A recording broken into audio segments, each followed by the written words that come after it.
Hello everyone, good evening and welcome to a little bit, probably a shorter World of Warcraft stream because it is late in the evening, but I wanted to do some explorations of Outland, or the Outlands, or Outlands. Different people say different things.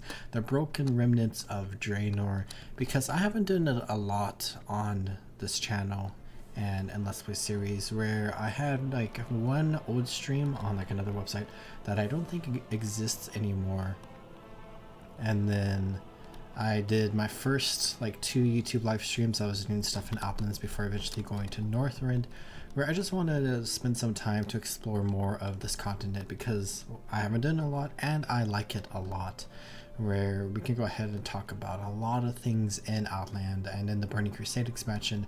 But first we need to get there, where this is actually off topic, a really interesting character because he's a quest giver, where this is to go to like Arathi Highlands, yes. But in the Wrath of the Lich King expansion, his daughter is actually like kidnapped and like forced to serve like the evil like group of the Blue Dragon Flight, and then we kill her in the Wrath Lich King expansion, and then we get a letter from this character, which is very interesting. Fun fact there. But let's go ahead and run up here, where in order to get to Outlands we have to go to the Dark Portal, where the Dark Portal exists in one very specific area of the world, where another fun fact is that there were originally like several locations for like potential places for the Dark Portal to be in World of Warcraft, but they decided not to like retcon it, and they have it here in the Blastlands. And you can take a portal from any major city in the game, and you can also just run here because this is a question area in the Blastlands, and you can run in here from the Swamp of Sorrows, and you could probably run along the water from Shungathorn if you have like water walking or whatever. But we can go ahead and come here and pick up the first quest through the Dark Portal.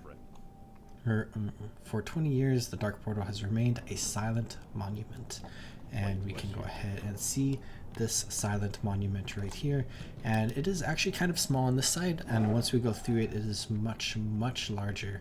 So let's go ahead and go straight through, where the first zone is Hellfire Peninsula, which is a very nostalgic zone for me, and the Dark Portal itself is just like a very nostalgic place for me, because we have the Stair of Destiny, and we can see the Dark Portal behind us there, and we can come down here where we can see that demons are fighting the Alliance and the Horde here, and the demons have pushed up pretty far. But I really like this area because we got like different like soldiers, like Darnassian archers and Stormwind soldiers and Darkspear axe throwers, which these are just characters that resemble a lot of like the basic like Warcraft 3 units, and we see them here fighting demons, and then they're led by a couple of like very cool characters like Milgrim High Mountain right there. But let's go ahead and talk to Commander Duran, where we can complete this quest, and then we can report to the next town here, where I guess this isn't technically a town, but it is really cool, where we have the Dark Portal here, and then you like come down into this place, and then the Alliance and Horde meet here, where I did not experience this back in the day, but I know when the Burning Crusade originally launched, this was an incredibly laggy area where like a lot of people just like straight up crashed on like launch day. And of course it is a little bit better right now in Wrath of the Lich King Classic because there is not a lot of people around here. But we can go ahead and arrive in Outland, and we can complete this quest, and then we can go to Honor Hold. So let's go ahead and take this griffin to Honor Hold here, and we can just fly away from the Dark Portal, which I feel like this is one of the most iconic locations in like all World of Warcraft. Like that's such a cool like area. I think I made the thumbnail for like this stream, and I just like it a lot. But like the Dark Portal, and then you have the giant road here with like all the demons around, and then the road continues down to Hellfire Citadel, and then we have like the Alliance base camp right here and the Horde base camp on like either side of the Path of Glory, and it's just so cool. And of course the infamous Fell Reaver that roams around Hellfire Peninsula, where I actually think there's like 2 of them, and they mess up anyone's days who goes past them. I never played this on release, but wouldn't everyone just PvP each other right at the quest givers area? I think that is actually what happened in the original launch, but I think now at the Dark Portal here it's a sanctuary, which means that Alliance and Horde players can't fight each other like right on top of the Dark Portal. But like once people leave and go out into like Hellfire Peninsula and they're exploring like all these places, it's no longer a sanctuary, so then everyone's like questing in the same area. Where I think with like the Burning Crusade expansion, like Blizzard learned a lot of things about like launching this expansion, where there's like so many issues with having like all of these people go to like one area, like one starting point, and then like disperse across the zone and kind of all be questing in the initial zone. Where with the Wrath of Lich King expansion, we saw that like Howling Fjord and Borean Tundra were like two different starting zones that players could pick from, and they were on like the opposite sides of the continent, so it spread like the player base out a lot more. And then with Cataclysm, we saw there was like two more starting zones with like Vajir and Mount Hyjal, and then in Mist of Pandaria they had people start on the opposite sides of the Jade Forest. And then I think with the Warlords of Draenor it's kind of like a similar thing, where there's like two different zones on the other side of the continent. And then I think with Legion, like they changed like how open world PvP works a lot during like the Warlords of Draenor expansion actually, so I think it was like less of like a big issue for like a lot of people on like PvP servers. Yeah, I think there's some videos from back in the day showing some of the stuff. I don't remember if it was a sanctuary back in the day, but I don't think it was. But I just remember like the whole lag issues with like everyone lagging everywhere and like people just crash, and it was definitely a mess. And I think with like future expansions, both with like game design, with like how they design the world, and then also just like tech evolving and like people having like better computers in general, helped a lot as time went on. With like Honor Hold, I'm not sure if this is the same up there, but there's like two quests that you like get instantly, and then you can go from like one side of Honor Hold or the other, where I remember that's kind of nice with like the Burning Crusade Classic launch, because I think it like spread out the players like a little bit more, where they got like an option to like come over here and do the quests here, or to come over here and do like the quests over here, which helped a little bit. But I also know with like the Burning Crusade Classic, and then with like every single like expansion launch or classic launch like thereafter, like a lot of people have like different leveling strategies to try to get like ahead of the curve, where a lot of people will be like, I'm currently level 58, so I don't think I have access. I have two quests available in the second zone, where if I'm level 60, which is kind of like the max level in vanilla, you could like skip the entirety of Hellfire Peninsula and then go to Zengar Marsh, even though it's technically the second zone. So I know like some people did that. And then also there's like one dungeon you can do at like level 58, and then a second one you can do starting at like level 59, which like a lot of people just like to instance farm, because you don't have to deal with like all the questing and like everyone fighting over quest mobs and then like literally fighting each other on like PvP servers. But I'm someone who enjoys questing a lot more, and like I enjoy a good dungeon run every now and then, but for the most part I like to stick out in the world and do different quests and just explore the world without being stuck inside of an instance. But I definitely see like the benefits there. Where I did a couple of dungeons in like the Burning Crusade Classic launch on like the first and second day, I think, where I did Blood Furnace a lot, which is like an interesting dungeon, because it's like one of the harder ones I think at like the start of the Burning Crusade. I know like Shattered Hall's Heroic is like one of the hardest ones. I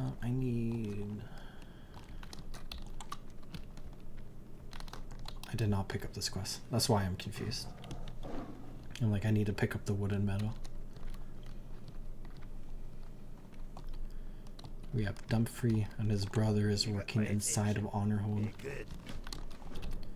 But once we get to level 60, we can unlock our flying mount, which as a druid is really, really fun.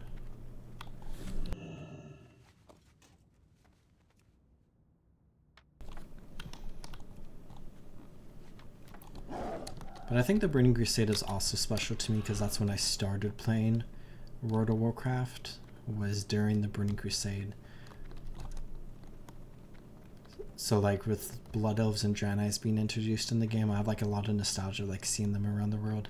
But I remember I never got to Outland until the Wrath of Lich King, where my first experience playing through Outlands, and I'm getting attacked by so many hellboars, was with a Death Knight.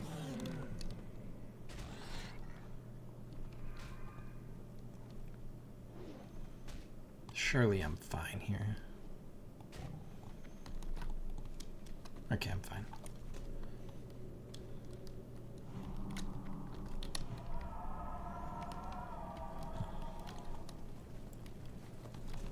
Okay, let's get our energy up. And then over here. I only really played on private servers and on Legion launch a bit, but I don't like how you need to level every new X-Pack. I mean, Druid 2, the flying form is the best part of the game. Fun to explore the map. Yeah, I really like harvesting like plants and stuff as a Druid, because it's like so easy to just like run around or fly around in like flight form. But I played starting the Burning Crusade, and I played like each launch until like near the end of Mist of Pandaria, where I know Legion is considered like one of the best expansions in the game, and I'm kind of sad that I never experienced it too much, but I've been like playing it retroactively a little bit, and I've been enjoying it a tiny bit. But definitely the questing is not as much fun as like a lot of people say it was, at least like for me personally. But also I'm like playing it in like the current version of the game, where like things are like pretty different than how it was back in Legion. So I'm like kind of interested about like, I don't know, like 8 years from now, if they do like a Legion Classic, which would be really interesting. I feel like if I'm not like subbed, I might just sub for like a couple months just to play like a Legion Classic launch, because I've heard so many good things about it, and I would like to experience a questing as it was like back then.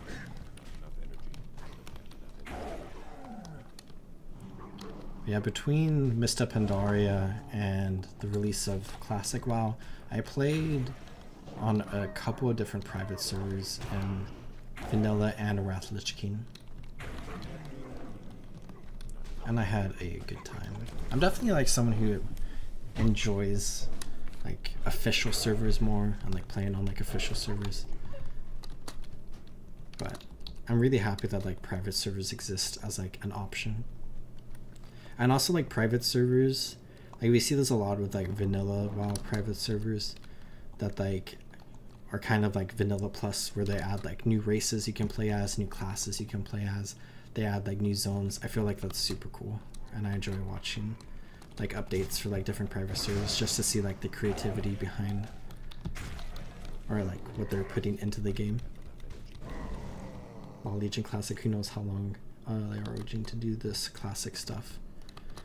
Yeah, that's something that I'm really interested to see. I made like a video about this like a couple months ago, but like the idea of like Shadowlands Classic is like really interesting, because I don't think there's many people that like want to play Shadowlands Classic, but I'm sure there's like a few people that would like love to like play through Shadowlands Classic and like play Shadowlands again, but like that's probably like a very small amount of people. And like I think that's like something we see with Cataclysm Classic, which actually got its release date announced today. Pre-patch April 30th, launch May 20th, Rise of the Zandalari July 2024, Rage of the Firelands October 2024, and Hour of Twilight January 2025. Where like a lot of people kind of consider like classic World of Warcraft done with like the end of the Wrath of Lich King expansion, which the final update for that was like a month or so ago, and now we're going into like the Cataclysm version of the game. But obviously there's like people that want to play Cataclysm, and there's like people excited. But it definitely seems that like launch day is May 20th, and then the final patch is January 2025, which is like what, 9 months later, whatever. So they're like really speeding along like the Cataclysm like classic version of the game, where like Vanilla, the Burning Crusade, and Wrath of the Lich King Classic were all like 2-month or 2-year periods, where it seems like Cataclysm is only going to be 1 year. And I wonder how much that is like they're expecting it to not be very popular just because of like a lot of feedback they've received and kind of just like community trends. So I'm interested to see what's going to happen after Cataclysm. If they feel like Cataclysm was a failure, that like they wouldn't go into Mist of Pandaria. But I know a lot of people really want like Mist of Pandaria because a lot of people consider that like the peak of WoW.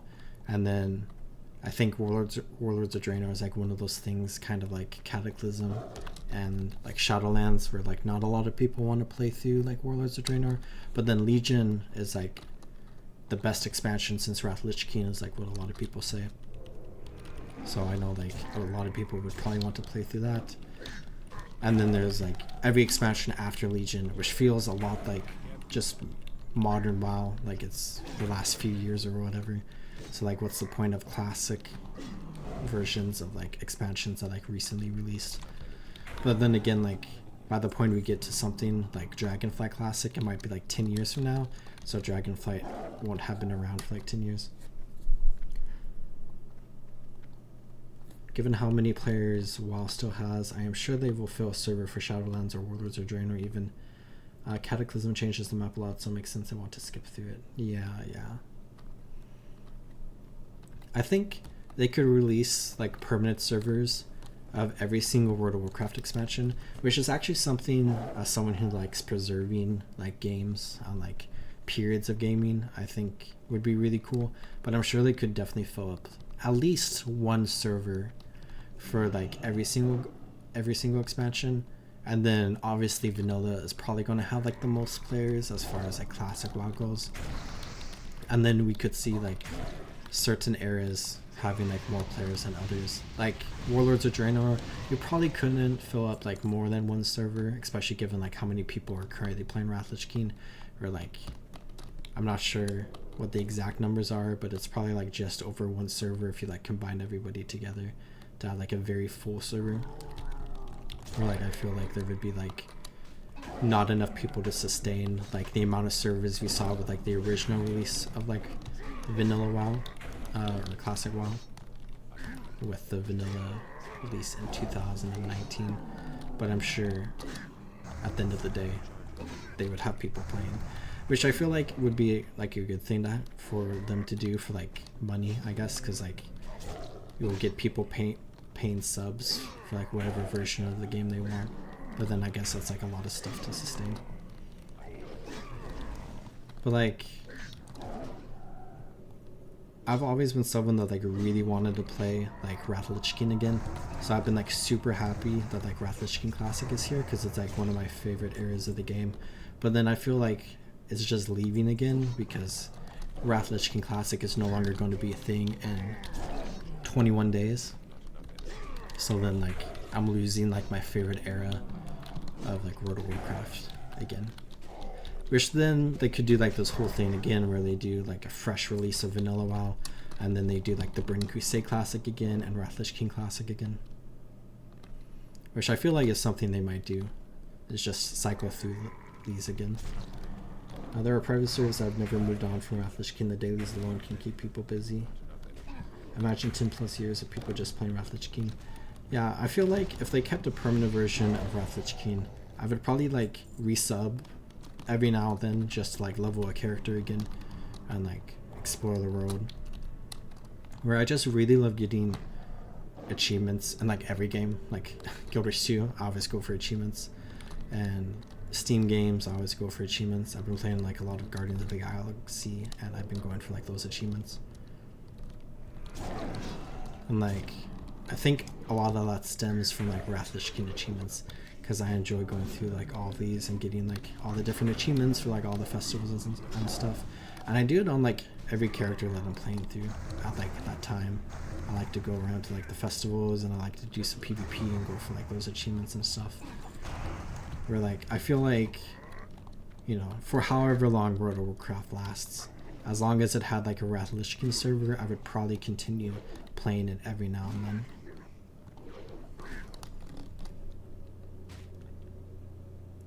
Wait, I thought they kept some servers on Vanilla and Burning Crusade, or did I hear that wrong? So when Vanilla WoW ended, they introduced era servers, which are like permanent vanilla servers, and then you could pick to move on to the Burning Crusade Classic or stick on the vanilla era servers, or you could pay money to do both, which some people did. And then so the players that like picked to stay on the vanilla era servers, they're forever on the vanilla era servers, stuck on like the last patch, and they can play through vanilla. And then with vanilla, we've seen like stuff like hardcore and season of mastery and like season of discovery like introduced to the game, where like there's variations of vanilla now. But then the people that picked the Burning Crusade Classic went into the Burning Crusade and like had a whole patch cycle up to like the Sunwell. And then when we were going into Wrath Lich King Classic, I was kind of expecting them to do something like they did with vanilla, but they did not have an option for like a Burning Crusade era server, where every single server and like every single character that was playing through the Burning Crusade on those servers were moved forward to Wrath of Lich King. And then there's like no more like Burning Crusade Classic, like the entire game was updated to Wrath of Lich King. So currently we now have like those vanilla servers that like were created with like the transition into the Burning Crusade, but we now have the Wrath of Lich King servers with no Burning Crusade servers. But of course you can play like what I'm doing right now. You can play through like Burning Crusade content on the Wrath of Lich King servers, but like once I reach 70 in Outlands, like that's not the end of my leveling journey. I continue forward to 80. And then we're seeing the same thing again with Cataclysm, where I really wanted like permanent Wrath of Lich King servers, but every single character, every single server is going to be moving forward to Cataclysm, and like the world is changing and all the class changes and all the new content and whatnot with Cataclysm.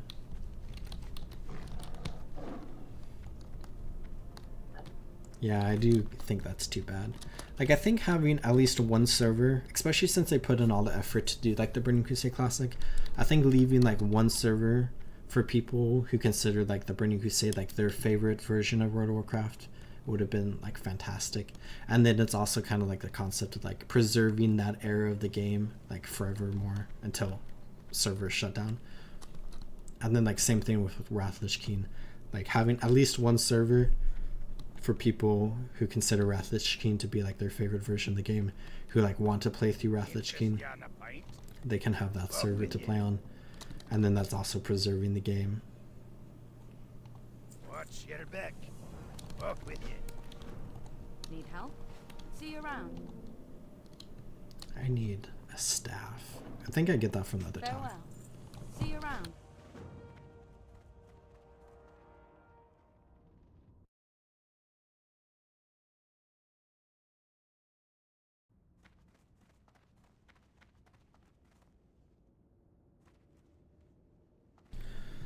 And then even with like versions, eras of the game that like I don't like I'm not a big fan of like Cataclysm or like Mist of Pandaria, but like I still wish or hope that when these classic versions of like those expansions come around and like move on to like the next one, that they would add a permanent server for each of those versions so that like people can like continue playing that. And like I think on one level that's like really weird or difficult because it's like so many different versions of the game. Like we see this with like a lot of discussion in like various like first person shooter games where you add like too many game modes or like too many like versions of the game where like it divides the community a lot. But I think with World of Warcraft, like there's always going to be an insane amount of people playing this game. That like I don't think you have to worry too much about like the community. And I think at the end of the day, the modern retail version of World of Warcraft and then the vanilla version of World of Warcraft are always going to be like the most popular versions of the game. And I don't think you have to care too much about like making sure like the Burning Crusade and like Wrath Lich King are like thriving communities and like thriving games, where I think like the more important aspect of it is just like having those games exist for people who want to play them and like experience that version of World of Warcraft, where I think like having like massive thriving economies isn't like a significantly less important part of the game compared to like retail WoW at least.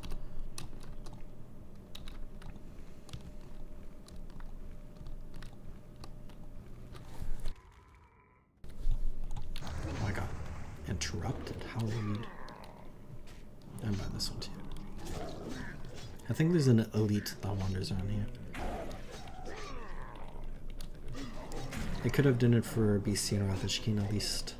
Yeah, I agree. I'm like actively read a lot of like Reddit stuff and like sometimes like forum stuff and like different streams and like YouTube videos and so on and so forth. And like for the most part, it seems like Burning Crusade and Rathishkeen were like, and then Vanilla, of course, but we have Vanilla. But those two were like the most popular like expansions to play through in like a classic version of the game.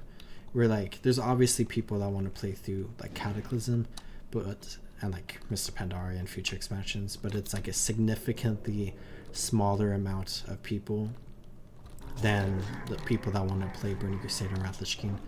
Where like if we're going on like from the angle of like making sure there's like servers or having a server that's like well maintained and like sustainable with like a vibrant, thriving community, the Burning Crusade and Rathishkeen are probably like the two best expansions to have in order to like achieve those goals, where like a Shadowlands classic server might struggle significantly more than like a Burning Crusade classic server.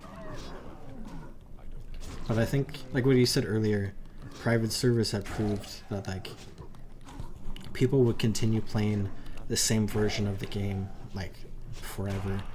Like that's especially true with like Vanilla WoW, where there's like people that like played Vanilla WoW and then didn't enjoy like the Burning Crusade and then went to play on like private servers like way back in the day, and they're still playing on like Vanilla WoW private servers.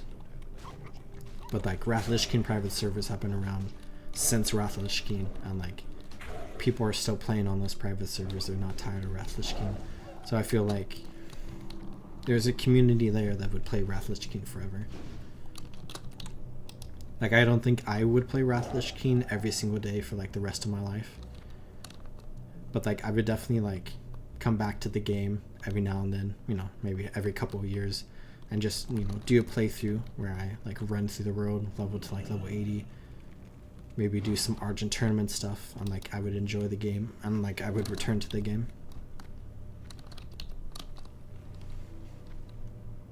But I'm sure there's a group of people out there that like play on Rathishkeen private servers, or would play on like official Rathishkeen servers every single day for like the rest of their life.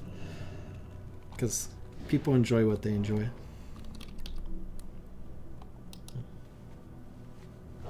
But I guess Guild Wars 2 is similar in that way. People still do Reba there and whatnot. Yeah, I think Guild Wars 2 has done a very good job, and like it was built from the grounds up to do this, so obviously it did a good job.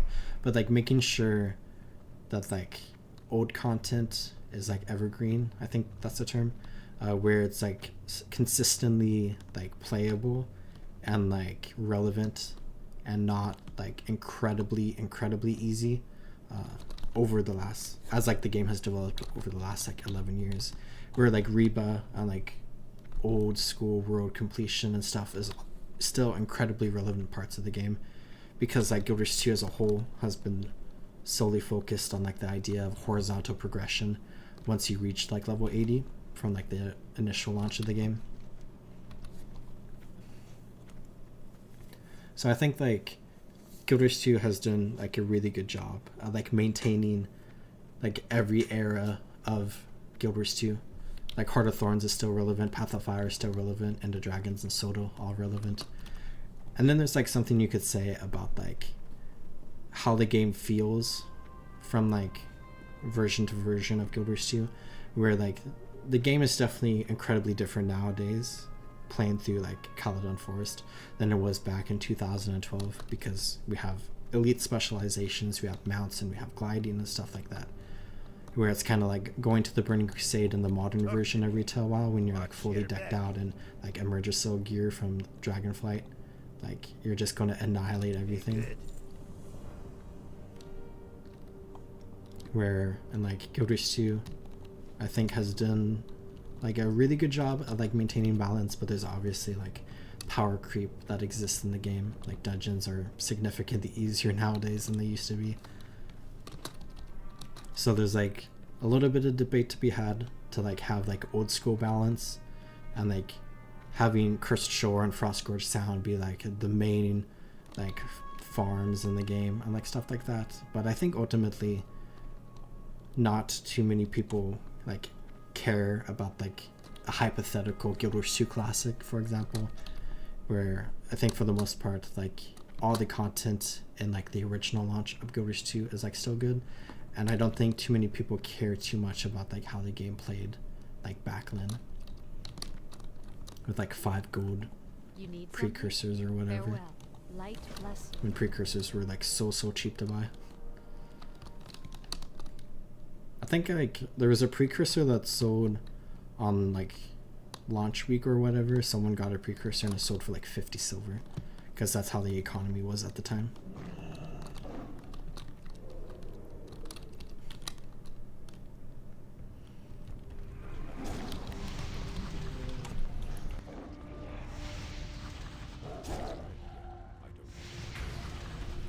Guild Wars 2 Classic wouldn't be very fun, that's for sure. They improved it a lot. Yeah. I like look back on like the old versions of Guild Wars 2, and like I thoroughly enjoyed the game back then, but I do think the game is like in a much better place now. And I think there's like a certain level of nostalgia that can be had with like running a raw, you know, back in the day, and like running it with like the meta comp at the time. But then when you think about it, the meta comp was like 4 Great Sword Warriors and then 1 Mesmer, which like I think the game's in a little bit of a better place when it comes to like in-game balancing nowadays.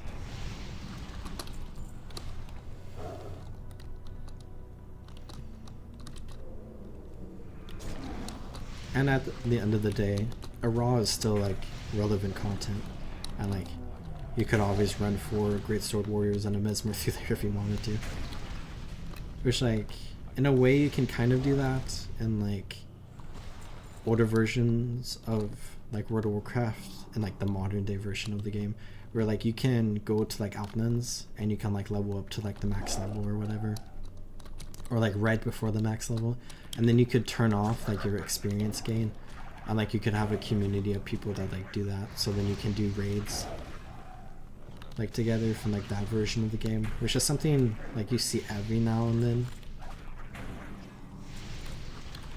I think we actually saw that with the Burning Crusade Classic, where people, or was it the Burning Crusade? I have this like very faint memory of like this huge like Twitch event that was going on with like a bunch of people playing World of Warcraft. I think it was in the modern version of the game. Or was it the Burning Crusade? Anyways, they leveled up to like the level that you would be for like playing through vanilla World of Warcraft raids, and then they formed raid groups together, even though World of Warcraft or vanilla wasn't like the current thing at the time, and they like played through like all the raids together. And I had to do it like without the normal like 40 people that you would have, because of like balancing with like power creep and like how class balancing changed over the years and whatnot.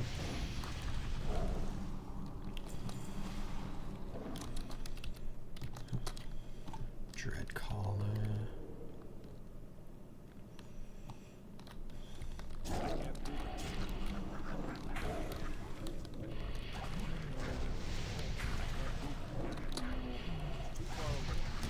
But as someone who feels like Wrath of the Lich King like left us with like the recent release of Cataclysm, and then me kind of going through like those similar feelings again with like Wrath of the Lich King leaving us again with like Cataclysm releasing soon, I'm like very grateful for like how Guild Wars 2 has like maintained all of its content over the years.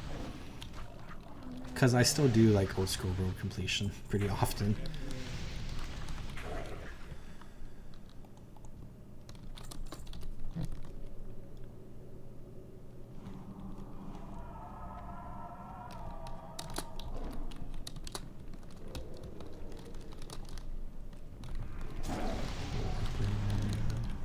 think I need two more imps. And then could do Outlands. I think I get a staff after this quest though. I do. Oh, hello. Wish I need that upgrade. This is kind of one of the aspects of like going to new expansions, because I'm in leveling gear. This is such a bad staff. I'm in leveling gear from Vanilla WoW going into the Burning Crusade, where like Burning Crusade leveling gear at like the very start of the game is better than like most things from Vanilla World of Warcraft, except like Nax Ram's gear really. Or Nax Ram's gear lasts you until like level what, 64 or something like that. Before it eventually gets upgraded by like some dungeon blues.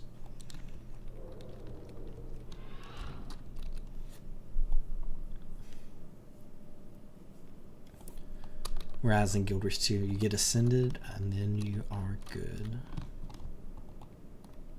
I'm out of range.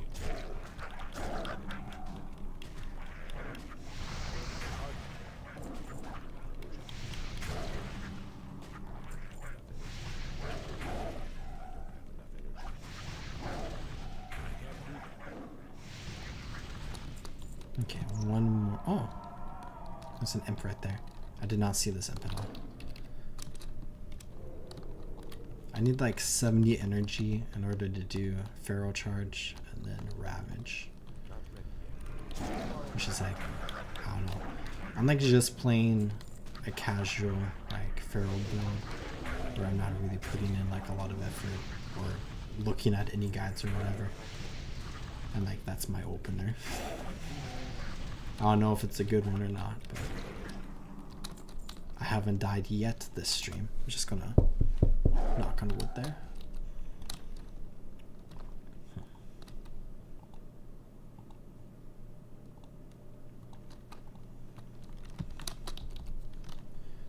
Rebuff. Greetings. Okay, wait, which one? Oh, I want this one. This one. Increase attack power in Cat Bear, Dire Bear, and Moonkin forms. Nice. Go with honor, friend. Be careful. Expedition point. Okay. Over this way. Level 59. And we have a sweet staff now. I should probably pop one of these.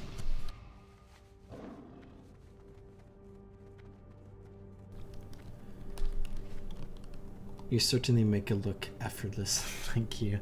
I think I definitely get a lot of help from World of Warcraft Classic in general being a very, very easy game. Especially open world questing is like very easy and approachable.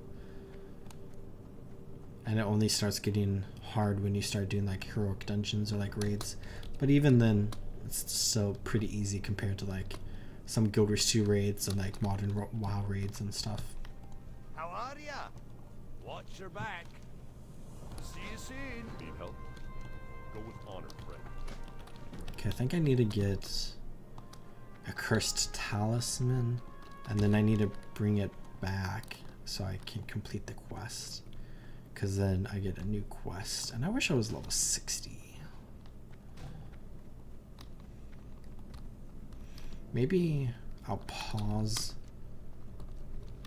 over here, because I would kind of like to get to level 60 before I go do those quests. So let's come over here, and maybe I can get to level 60 from this quest chain, or it ends over here.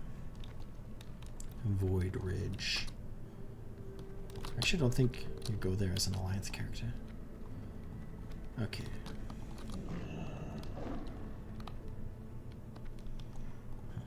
I'm out of range.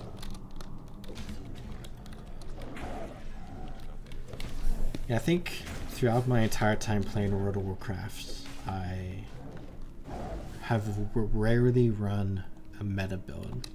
And I think I only ever like used a meta build like a little bit with like Vanilla WoW Classic and Burning Crusade Classic. And that was only for like a couple of characters and only for like a short period of time. But like I don't do a lot of raiding because it just doesn't interest me that much anymore.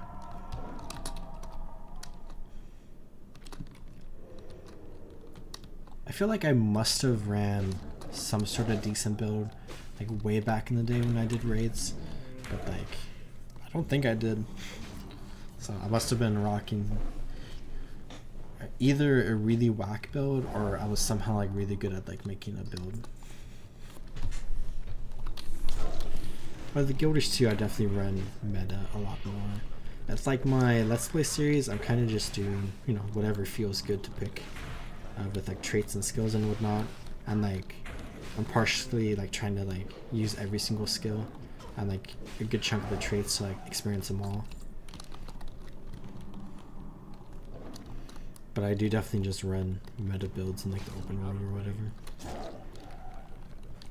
I've been wanting to do like some build crafting on like Guild Wars 2 PvP because I've done it a little bit before and it's definitely fun. But people get weird even in unranked if you're running like a rig build.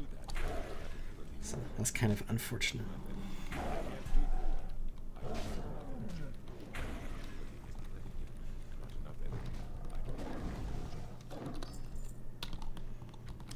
I need 2 more.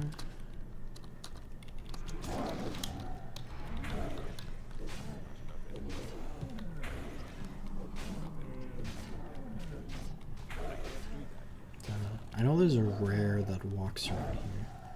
I think it's a blue Wrathguard or a green Wrathguard, something like that. I remember hunting rares recently in like the modern version of the game. I think in Outlands. I don't know why. I'm like I just want to do this. But if you go to Exploration and then Outlands, we have medium rare, and then whatever the next achievement after this is called, where you can hunt all these different rare creatures around the world to get achievements.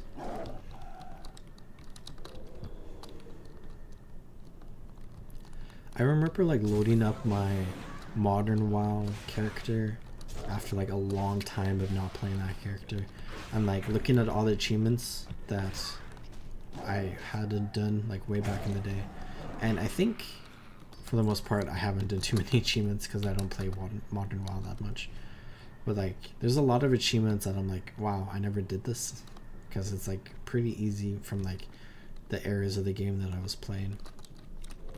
But I also think like some achievements got reset like since I quit the game, like especially like questing achievements, I think, because I think they reset a lot of quests that I had done on that character, and I'm not sure why they did that.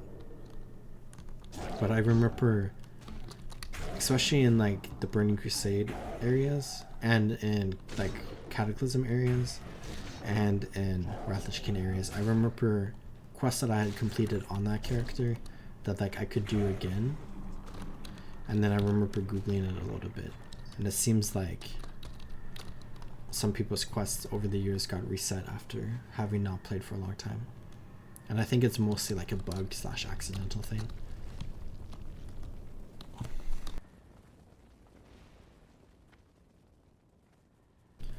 But it also feels weird in like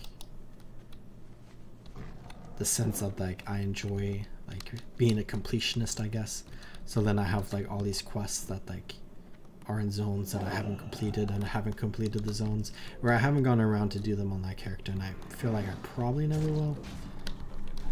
But like part of me like wants to complete it. But also I would never ever complete every single thing in World of Warcraft anyways.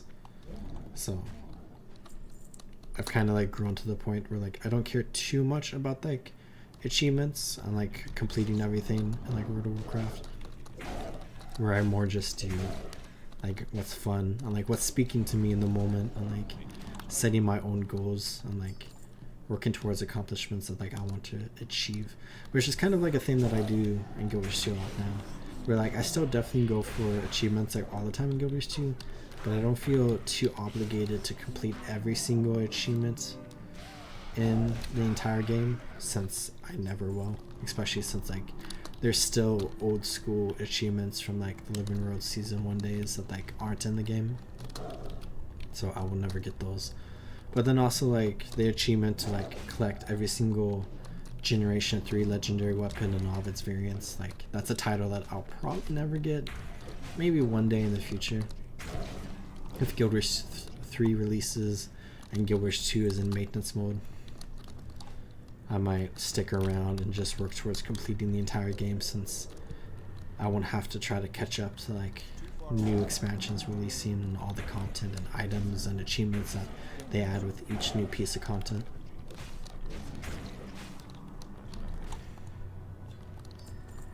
But that's like an important aspect of MMORPGs in general. Always have to put new carrots in front of players, which like is great, but also from like the aspect of like wanting to complete everything in the game. You're going to be doing a lot of work when you want to try to complete everything in an MMO. And then once you complete everything in an MMO, you're going to have new stuff thrown in front of you pretty soon. Unless the game shuts down like Guild Wars 1, or like goes into maintenance mode like Guild Wars 1, then you could complete everything in Guild Wars 1 and not have the fear of like massive amounts of new content being added to the game. And you can feel like you achieved everything and you explored every corner of the world. Mastered Great to Guild Wars meet 1. you. Safe travels.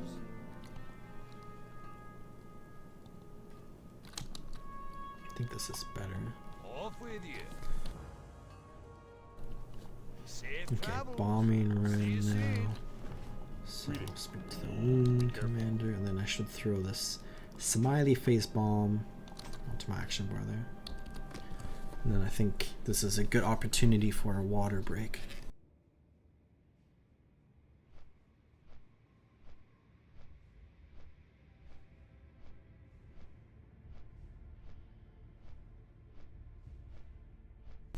And now we can bomb the Legion portals.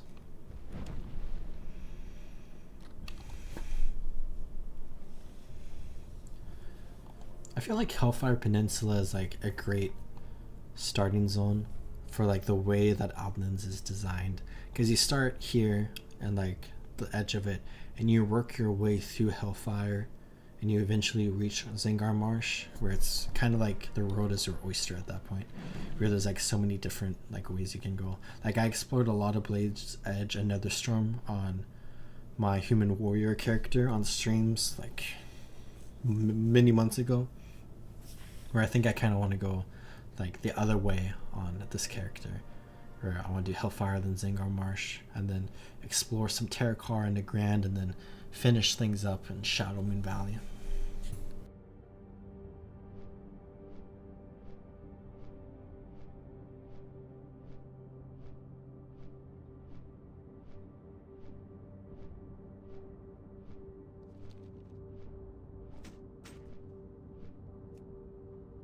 I do have a future Let's Play episode that I want to do.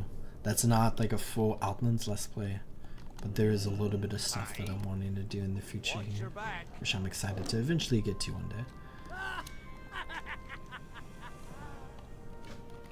What can I do for you? Okay, so I think that's good, and then we can go to Shatterpoint, where I still have... I think I had this quest earlier, so I still have 3 quests available in Zengar Marsh if I ever want to head over there.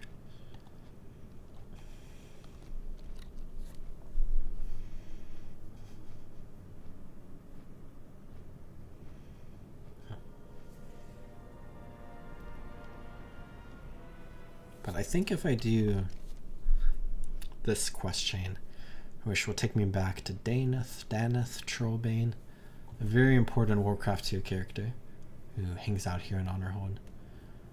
I should be close to level 60, where I might set my Hearthstone here and then teleport to Moonglade. And then I think I can unlock flying.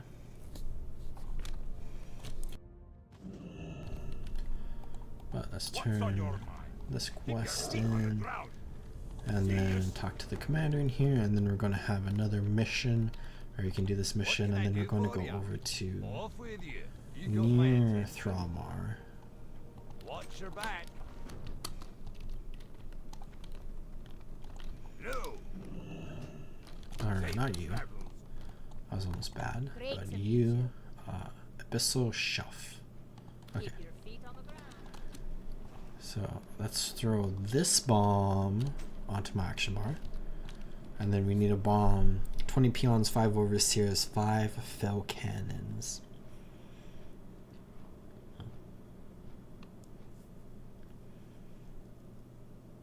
This just came to me, but I was just thinking / just realized that I feel like the Burning Crusade and Lich King really had a lot of bombing quests, especially here in like the Burning Crusade, and then especially in Ice Crown, in the Lich King version of the game. There's like a lot of bombing stuff, but also in like the Burning Crusade, you have a lot of bombing stuff in the Isle Quodanis, and then you have a lot of like the Shatari Skyguard, whatever they're called, where there's like 2 different bombing quests there. So, but with Cataclysm, I mean, there was like a couple quests, right? But I don't think there was nearly as many like bombing-esque quests where you just like fly around and drop bombs on people as there were in Burning Crusade and Cataclysm. And then same thing with Mr. Pandaria. I don't remember too much stuff like that. Even in like the Old World and Cataclysm, I don't think they added a lot of stuff like that. Where I think an aspect of that is probably like the evolution of like game design, where I think this was like a really cool concept, but I think it's like something I enjoy like a decent amount. Like it's a different type of quest that you can do, but I think for the most part people don't enjoy this because it's so boring, because you just like sit here on a griffin and you're just clicking on the ground. And like I definitely understand the aspect of it that people would find boring.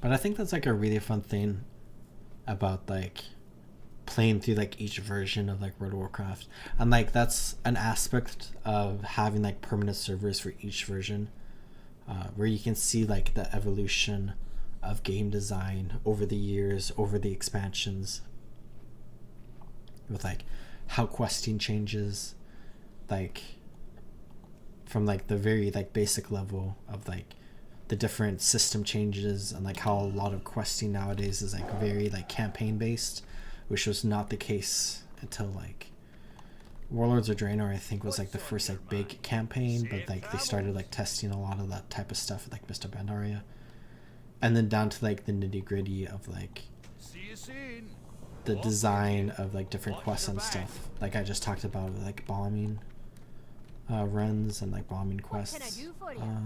This isn't giving me experience. Well met. Safe travels. Where like the quest design with like the content you're playing through changes a lot. And then you also have like the obvious like levels of quality, where like the quality of the game and like the graphics and whatnot changes, where like for the most part people would consider like from expansion to expansion as like an improvement. Or like I think some people would consider like Shadowlands questing as like kind of a step backwards. But I think for the most part, like the initial questing experience of like each expansion tends to be like the most popular part of like each expansion. Where like with Warlords of Draenor, like a lot of people say like that was a really bad expansion, but like from my own experience playing it retroactively, and like from what I see from a lot of people, is that the initial launch of like Warlords of Draenor was like phenomenal. Like the questing experience in Draenor was like great, and like even garrisons like at the start were like pretty fun, but it's when you complete like all the different quests and you like move into in-game, where the Warlords of Draenor expansion only introduced like 2 raids, and they didn't introduce a lot of stuff besides those 2 raids to the game, and like it lasted a very long time, and like a lot of it was like just sitting in your garrison after launch, that like people start tearing down the Warlords of Draenor expansion. Where I think an expansion like Warlords of Draenor is actually a really good expansion to just like exist in the game, because it's great for like a casual leveling experience, where like people who raid aren't going to be doing like the Warlords of Draenor raids, they're going to be doing the current expansion raids. So like when you look at the Warlords of Draenor expansion and like the modern day version of World of Warcraft, like the quality of the raids don't really matter too much anymore. What matters is kind of just like how fun, like all the quests, and I guess like the raids, if you're like mount farming or whatever, like that's what's most important.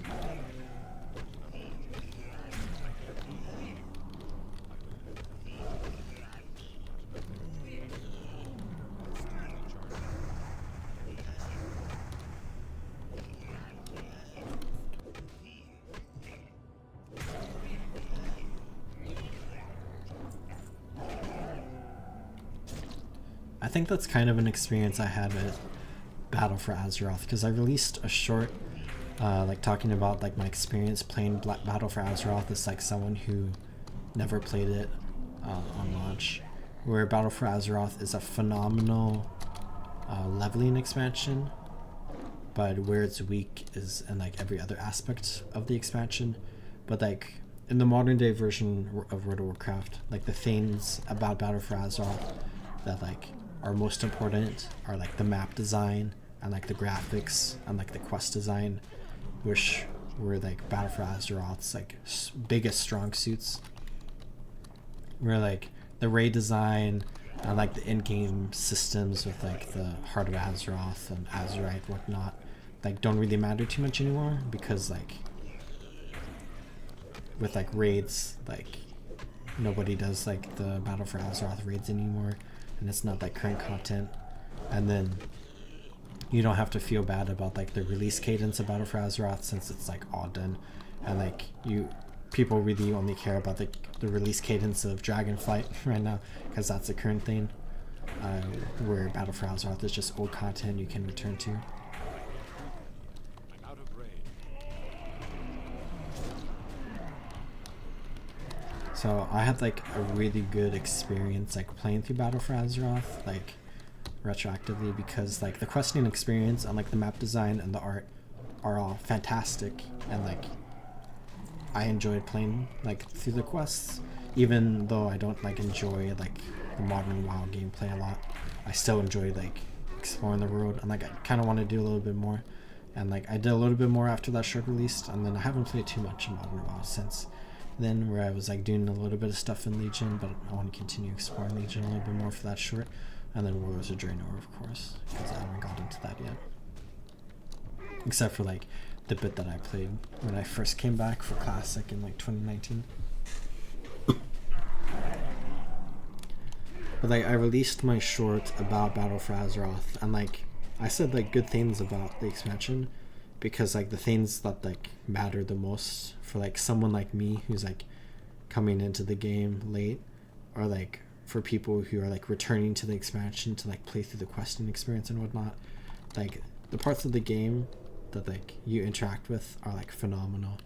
And like people are like, there's like I got like one comment I think where people or where that person said that like people really think Battle for Azeroth is a good expansion now, where like it's a good expansion in the ways it was good, and then it was a bad expansion in the ways that it was bad. And I think, like I said, with like the modern version of World of Warcraft, like the bad parts don't really matter too much anymore, so then it's just like irrelevant to like the general experience of like that era of the game in the modern version of WoW.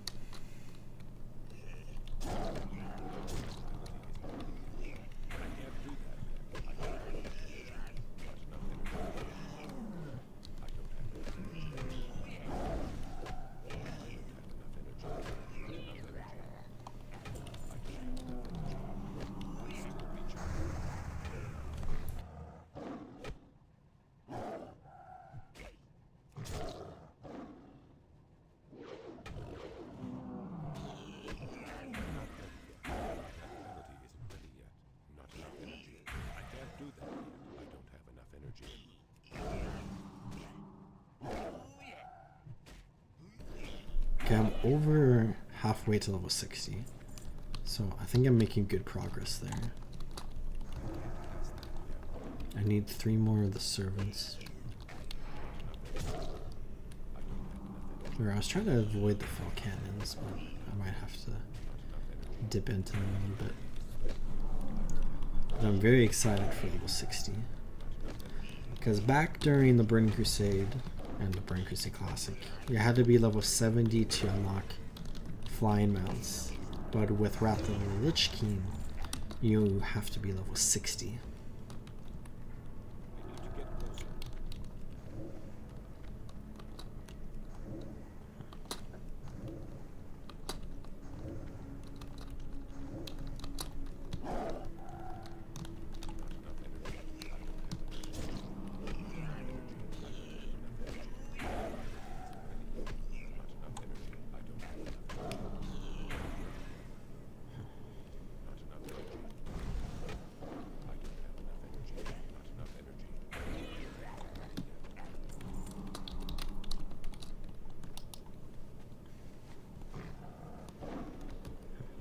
Okay, razor saw, avoid you, and then I need one more servant. So maybe this one over here can do the same thing where I'm just like pulling the servant super far away from the cannon, because I don't want to fight the cannon because I feel like it's a waste of time right now. It just shot me. How rude. But you're far away now, the cannon's not attacking me, nothing around me. So I think this might be a good spot to finish this quest. I can go turn this in, and then I think I have to destroy the like 3 cannons for the next quest, and then I get a quest to go mess up the boss over here.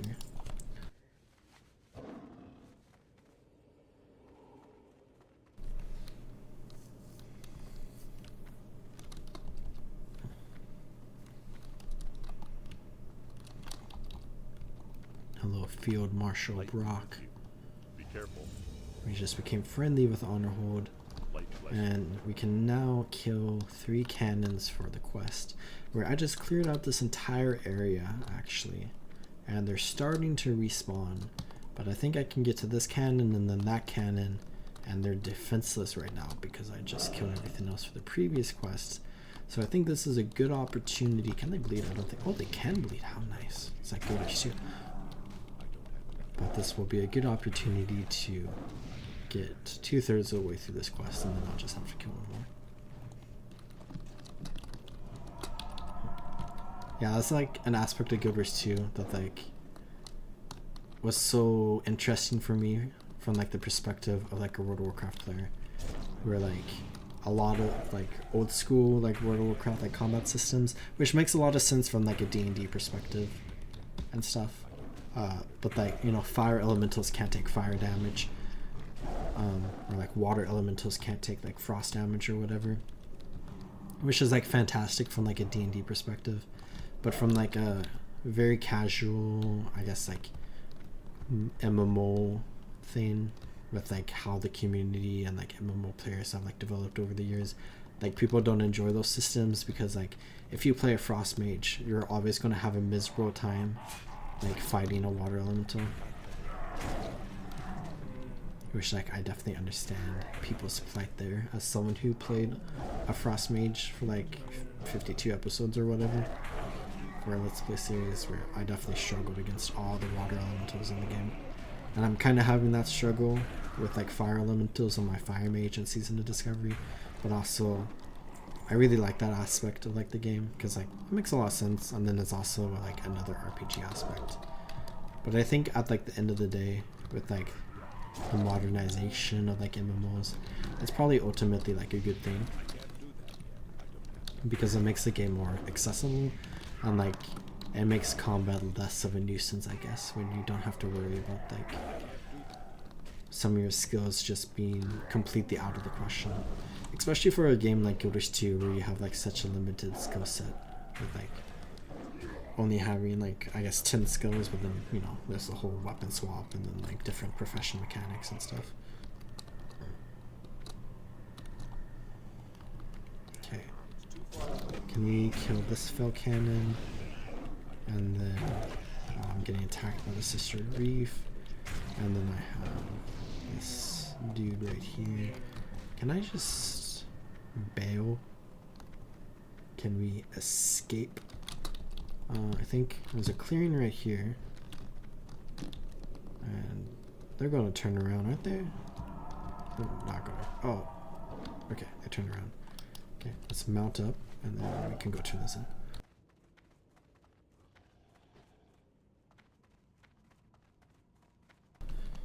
Yeah, playing through World of Warcraft Classic right now, slash for the last like several months is nice because we have Joyce Journeys.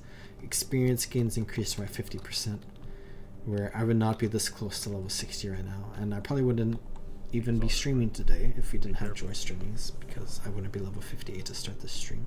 For the Alliance.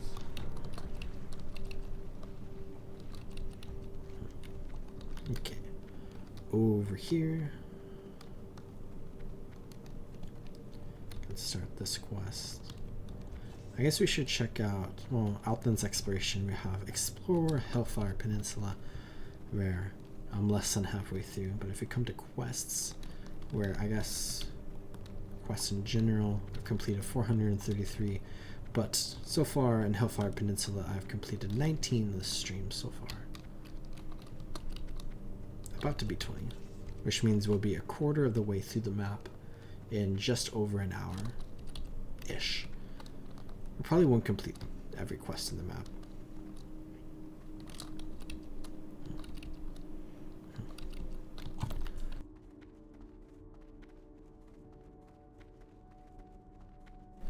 Yeah, leveling and questing is just such a fun experience for me, unlike the classic versions of the game. And I am... What am I doing? Okay. Let's come all the way around here as far as we can. And then... Oh, I'm a night elf. Let's do that. Nice. Okay, I guess... Let's just systematically clear out this camp and get to the boss. So I can kill like these 3 things and then the boss. And then I might have to kill something at the portal.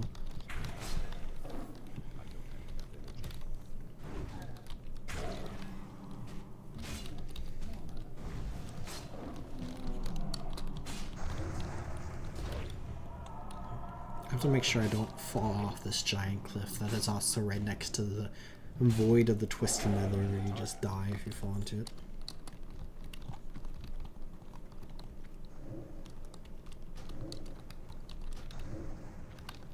I should keep buying my shape-shifting, but keep binding is weird when you like play a variety of different classes.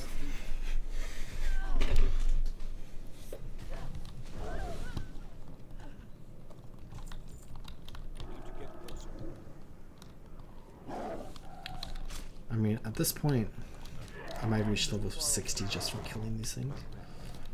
If I have to kill a ton more.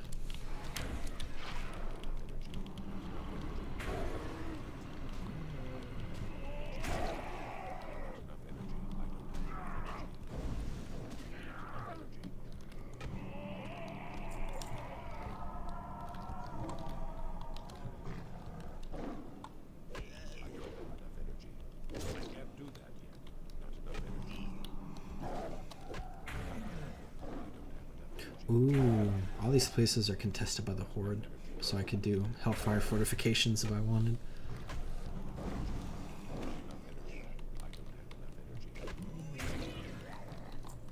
Okay, let's pull the boss.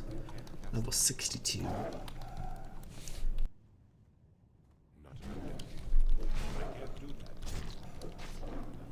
I wonder how long I want to stay in Outlands for. Because I can move on to Wrath of the Shekinah level 68, but I also feel like I want to explore a lot of Shadowmoon Valley. So maybe I'll stay beyond level 68 to explore some more. Okay, I got that. And then let's go into Super Spy mode. And then this Forge Fiend is hanging out and not moving. So let's try to kill him really quickly without pulling too much attention. We got a Sister of Grief there. And then there's so many demons everywhere. And there's demons back. Oh, I'm not. Okay.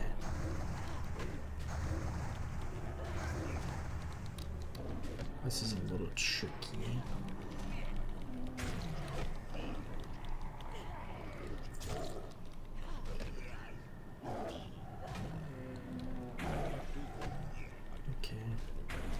Can I get a healing proc?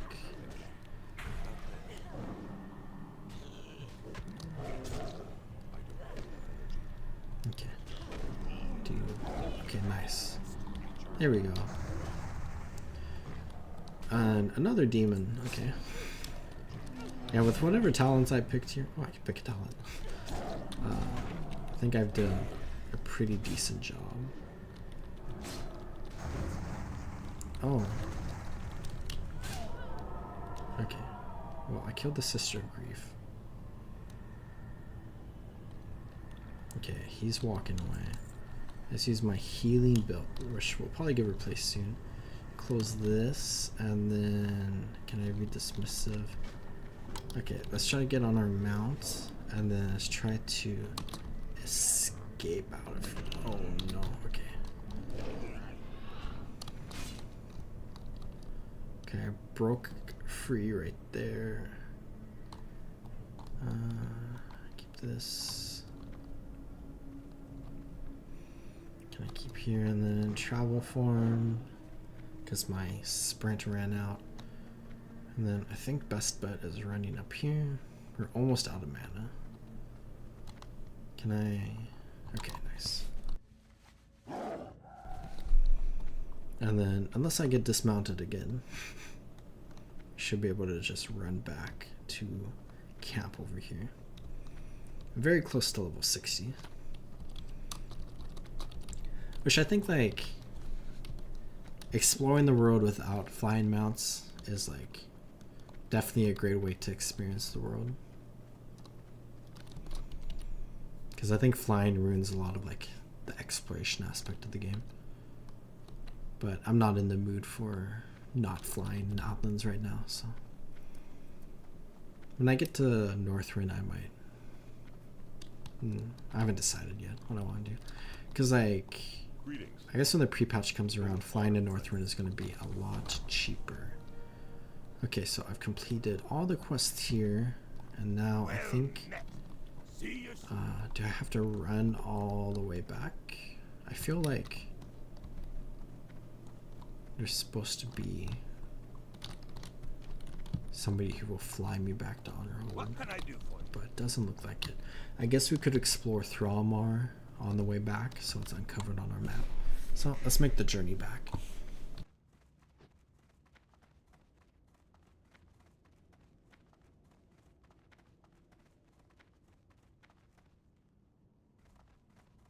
I was just about to say we should look out for Fell Reavers on the way. And I feel like I am directly in its path, because I think it's gonna, is it gonna turn here? Or is it gonna keep going up there and then turn around? Looks like the second is the case. Fly or run past all these demons, where this is a very similar area with a very similar quest, like what we recently just did.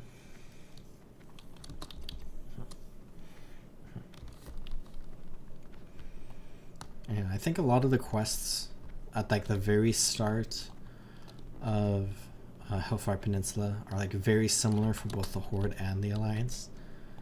But then like once you get like, actually now that I think about it, it's like pretty much the same across the board. I think Blade's Edge has like some pretty different quests for both Horde and Alliance. And Nagrand. But also Nagrand's kind of the same. You're kind of going to like the same areas, but you're like exploring it with different vibes depending on what faction you're playing.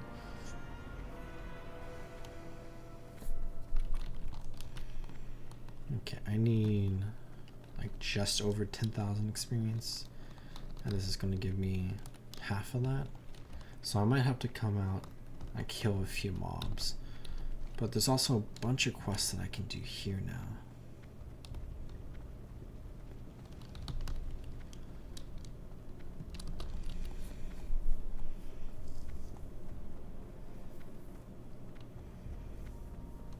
I'm kind of tempted to do some group finder, because I guess what happens if I just click find group? 9 minutes. I'll leave the queue. I'll consider it. But also, I did do that one stream where I did some dungeons, and it was not the most enjoyable experience.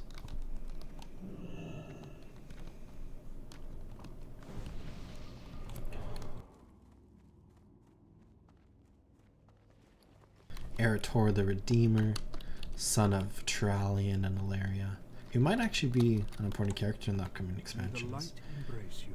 But let's turn this quest Kind in. to those less fortunate. Remember the lessons of the past. Need help? Light bless you. Force Commander Daneth Trobane, Light be with you. Sons of Lothar, Be careful, or the Alliance. where we have this very fun dialogue here. I'm not going to read through it Go all, with honor, friend. but just to have it in the stream so we can pause.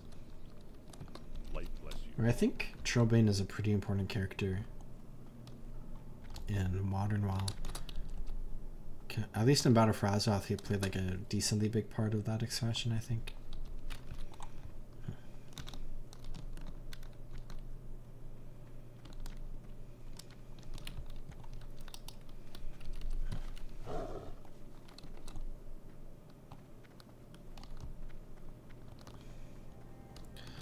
How much is this Hey there. quest going to give Farewell. me? 12,000 plus marks of honor Safe hold, and I travel. think you get honor points. I think I'll skip the PvP quest. Well, I would kind of enjoy doing some Wrath Lich King stuff. An old gift. What quest is this? Oh, this is from down here. Yeah. And we have some quests up here that we can grab, where I guess I could just kill a few mobs that I need for this quest to reach 60, and then I can go to the trainer.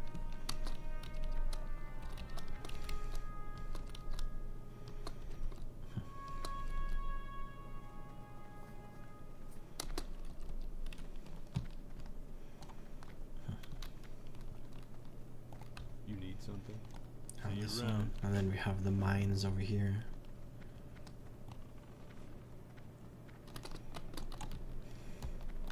How are you? Off with you. So Be good. those. Watch your back. Okay, I Off think with let's you. start with the sappers, because we could kill the first few sappers at the entrance, and then we can return here later when they respawn, so we don't have to go too far into the mine and whatnot. Not enough energy. I can't do that. I don't have enough. Let's aim for 6. I could go for R12 right now if I am in the mood for it, but I feel like I could just return. Okay. I'm out of range. I also have the mines over here we could do as well.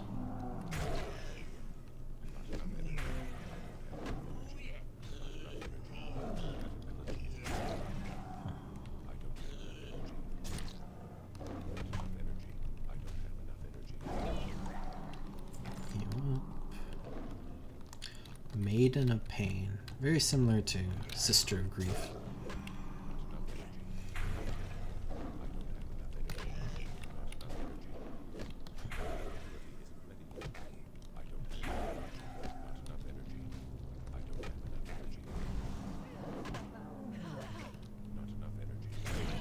Oh.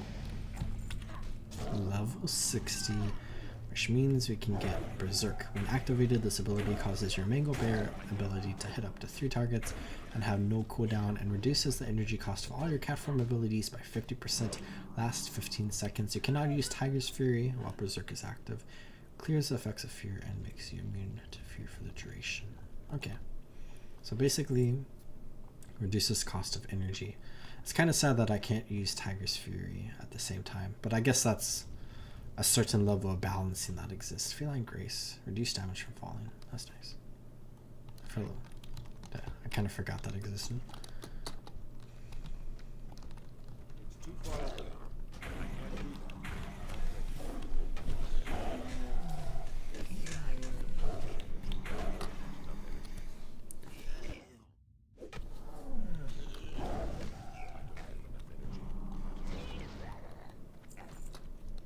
I'm out of range.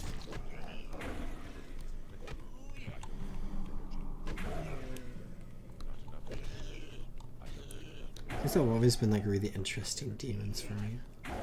Like they look very weird. They kind of remind me of grunts from Halo. I can't do that. or Ungoy if you prefer. Enough energy. I don't have enough energy. Not enough energy. I don't have enough energy. Not enough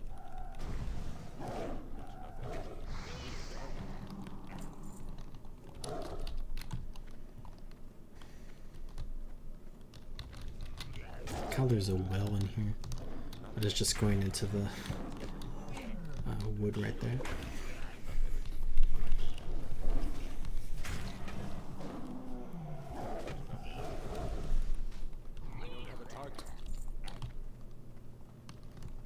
I just realized there's this hole here that shows the pathway below. That's fun.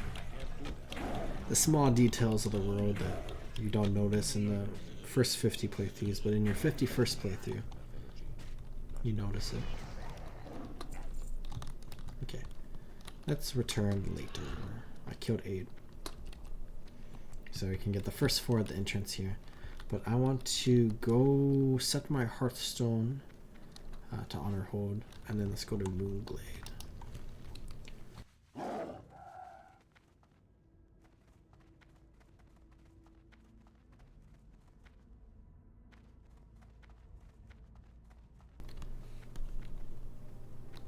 The Longbeards.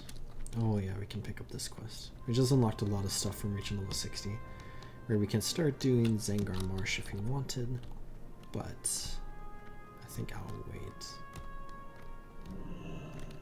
Hello, Sid Lombardi. Need help?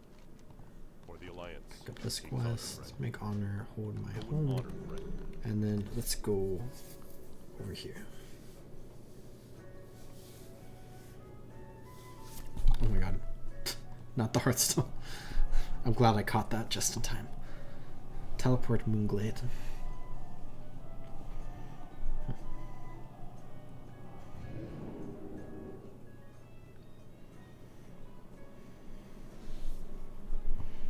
Back to Kalendor. I've had a really fun experience actually leveling this character up to level 58, because Moonglade is like the big like night elf area, of course. But then I was exploring Fellwood and Winter Spring to get to level 58, where I started from like level 53-ish, I think. That was the level. And I got to level 58 from like these 2 zones, and it was a lot of fun. Just to like be able to teleport to Moonglade and whatnot to get to these places. Flight form. Farewell. Learn the expert riding skill. Okay. What did I learn? New level of Hurricane that I never use. New level of Starfire that I never use.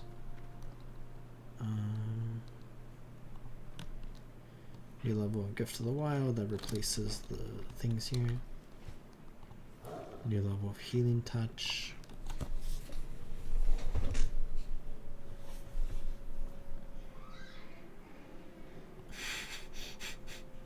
New level of Mark the Wild. I didn't have an updated Mark the Wild. That's awkward. New level of Rebirth. Throw you there. I need new seeds for that. New level of Regrowth. New level of Rejuvenation. Do skills change in Cataclysm, or was it Mr. Pandoria, where you just auto learn like skills? New level of Revive. There. New level of Tranquility, which I don't have on my bar, but maybe I'll just throw it right there for fun. And then Flight Form, which I think is right there, which I might actually put on my action bar as well. And I think that is all. Let's go back to Honor Hold.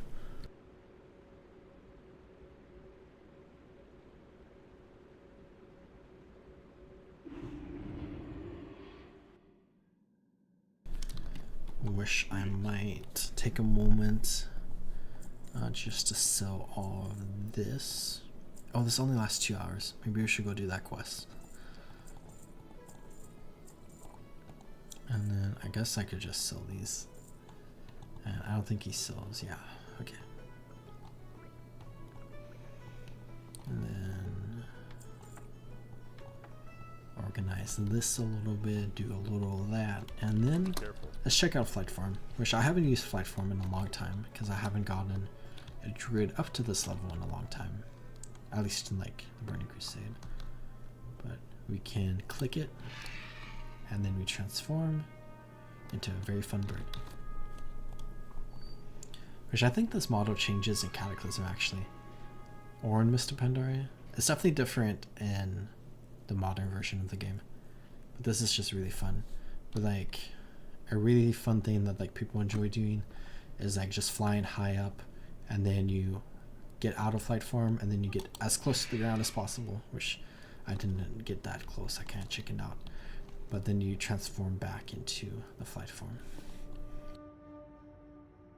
It's nice having an instant cast like mount as a druid, and then also I don't think it dismounts you when you like pick plants, like I mentioned earlier, which is very fun. But we can also just land like right where we want to be, and then we can just get right into the action. Someone flying right there.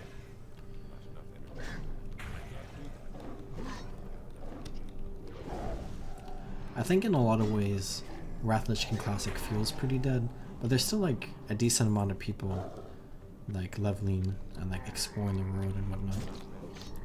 Which I guess while I'm at it, let's go ahead. Throw a cat farm right there. I go into it so much, I might as well have it keep out.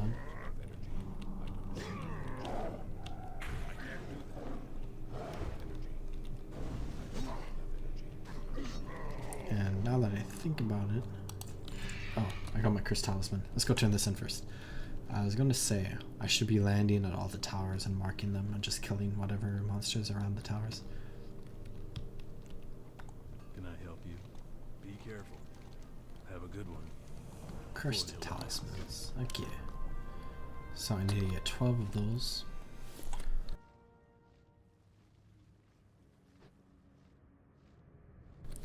Let's start at this tower. So let's find a good spot to land. I just keep bounded. It's going to take me a little bit to think about pressing the keys instead of just clicking on it. Let's try out this. Oh my gosh, this is actually so nice.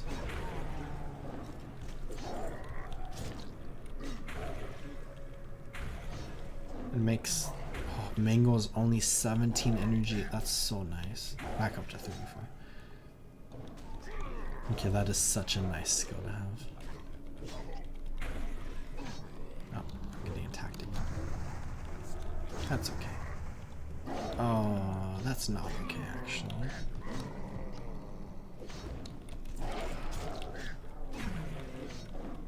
Surely I'm fine.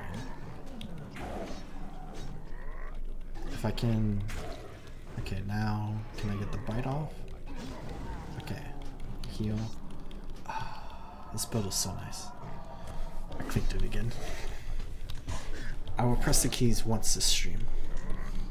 I'll do it once.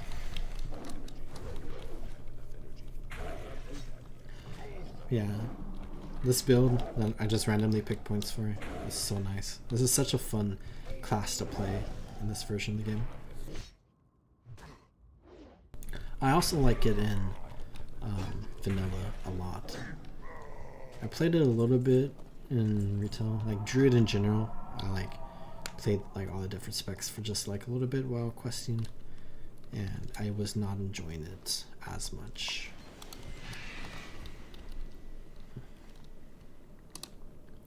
Actually, let's fly up, and then let's drop out of flight form, and then buff ourselves, and then go back and fly.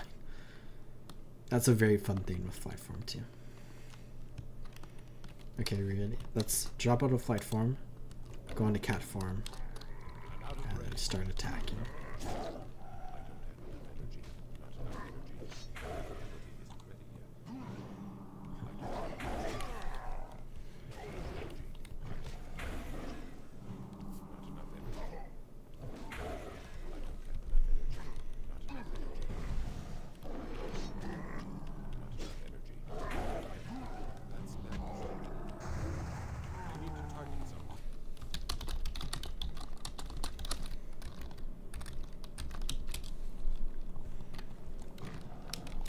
let's deal with this grunt.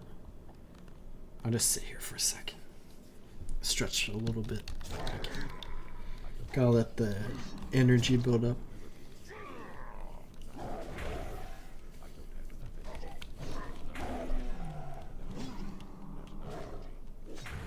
But yeah, I did a test stream yesterday, I think, where I messed around a lot with like settings on YouTube and in OBS, and I was trying to figure out like a lot of things. And I think I fixed some of the graphical issues I was having with my streams, where I think my bitrate was like really bad, but now I think it's really, really good. And I think my streams will consistently look like my normal videos, for sure, 2K videos. Which I think is a nice thing, at least.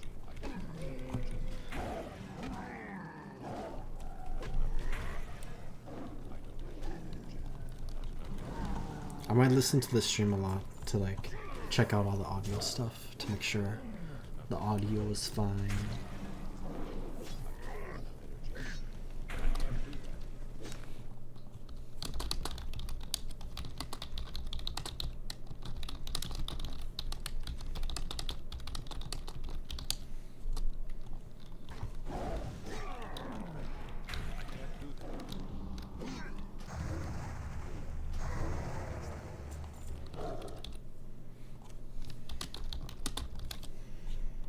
Okay, let's deal with this grunt right here.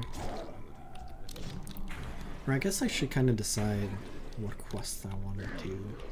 There's this quest where it's like one of the infamous poop quests in the game, because the developers love to put poop quests in for whatever reason.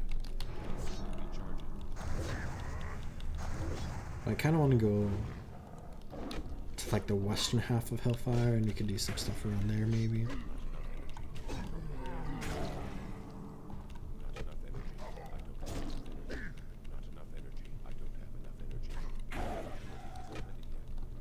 And then we can do more Hellfire next time I stream on this character. And then finish up what I want to do and then go into Zengar Marsh. Then we could do some Zengar Marsh and then maybe Terrakar and then some Nagrand and then some Shadowmoon Valley. Okay, one more tree, or tower, not tree. There's not too many trees in Hellfire Peninsula. Are there any trees in Hellfire Peninsula? I actually don't think there are. It's a treeless map. An absolute atrocity upon nature. But of course, this entire area was a massive jungle on Draenor. A Tanhan jungle, I think is what it was called.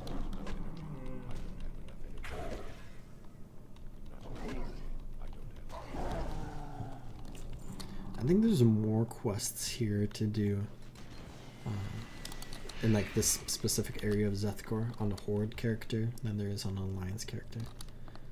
But of course, like, you know, Draenor being the homeland of the orcs, and then we have, you know, all the orcs around here and Outlands and whatnot. And then we have like the Azerothian orcs that like are returning to Draenor or Outlands. There's a lot of big orc storylines going on here. And then we have like the Maghar, and then of course all the Fel orcs.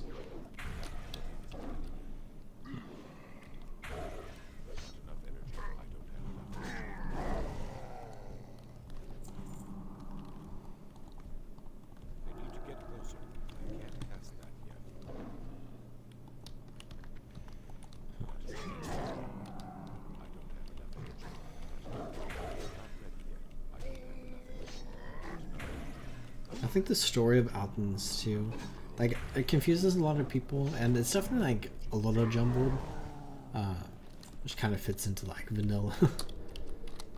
But I feel like overall we have like, you know, the Fel orcs who are part of the Eldari serving Eldin, and then you have the Naga and like the Blood Elves that are part of like the Sun Fury and whatever the other group is called, Blood Fury, I think, whatever they're called, that are servants of Illidan. And then you have like some demons that are serving Illidan, and it's kind of just like him trying to create a powerhouse here on Outland, and like trying to control all the people on Outland to be like his servants, because he wants to make like a formidable force in order to like defeat the Burning Legion. And then you have the Burning Legion coming in and like messing around with like a lot of things, and like we've seen like a lot of that stuff that we've done already. So overall, it's kind of like a three-way conflict throughout like most of the expansion, and like most of the stories are like based off that, like those two main things, and then like the third thing, I guess, is kind of like related to the first, where Eladin is trying to like control other people of the Outlands, but then you have all the people of the Outlands that you can like help out with like questing and whatnot, where you have like Sporgar and like the Kurenai and like the Maghar and everyone else.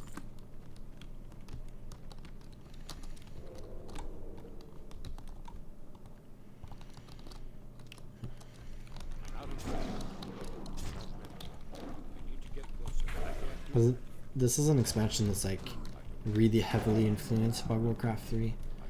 Or like every expansion is influenced by like the original Warcraft games, of course. But like this is like a direct continuation of the Warcraft 3 story. Same thing with Wrath of the Lich King and Vanilla WoW. Where I think Cataclysm is where it starts getting just like, you know, not directly influenced, but like still influenced by like the previous Warcraft games, but definitely different in scale and scope than the first two expansions. And that continues into like Mist of Pandaria, which is like, you know, influenced by the Warcraft games, but very, very different. Be careful. And so on and so forth. Greetings. See you later. For the Where I think it gets like more and more disconnected from like the previous Warcraft games with like each subsequent expansion, which makes sense, as you know, Warcraft 3 is an old story and stories develop over time.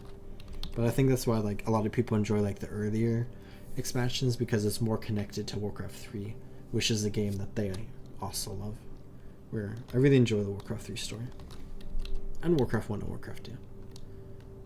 Warcraft 1 is more meh for me, but I also feel like it's a significantly less like fleshed out story compared to like Warcraft 2 and Warcraft 3, because like both of those games have like expansions and whatnot, and a lot more focus on like story. I think Warcraft 1 had a lot of deathing stuff going on, or is that Warcraft 2? I think you can beat him in that game or something. I've been planning on talking about more Warcraft 1, 2, and 3 stuff in my Let's Play series, actually. Might be something I talk about soon.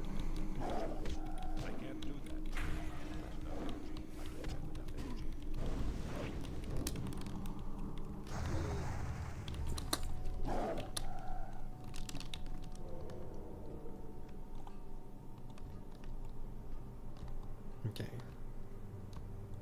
The Eye of Grok.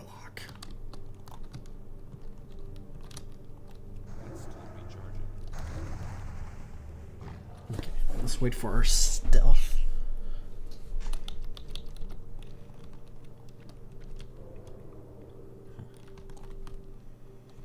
Warlord Mark. Warlord of the Bleeding Hollow.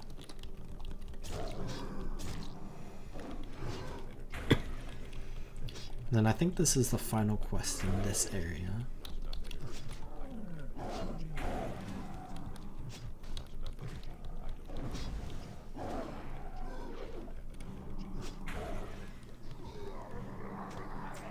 Eye of the Citadel. I guess we could just hang out here for a second. You can see what it says down there. Just a plain threat. Okay, let's go ahead and dash out of here. It's got that. Oh, it is called dash. And then there we go.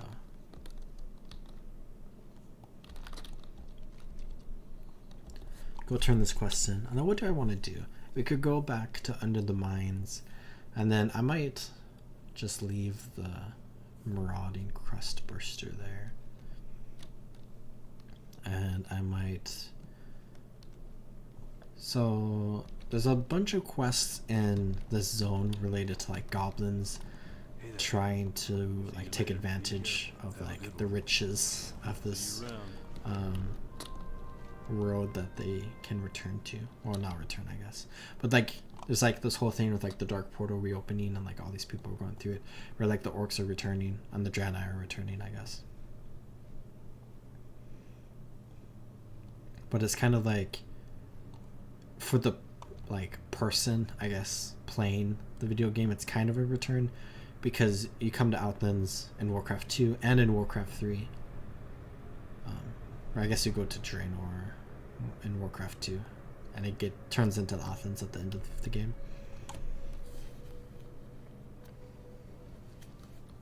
Hello, I hope you're doing well. Don't forget to drink water. What's your favorite snack in WoW?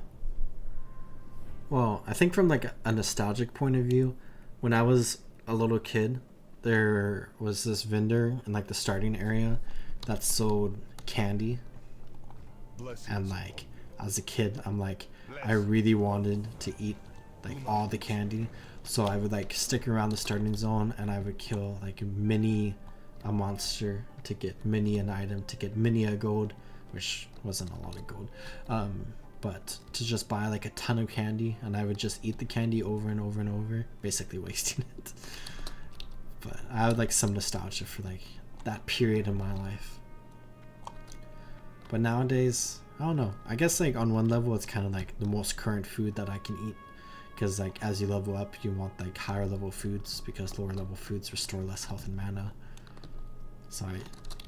But I guess maybe something from like the Wrath of the Lich King expansion, where there's like a lot of cooking quests and stuff. May the light embrace you. Good health, long And life. like I have a lot of nostalgia for all those quests.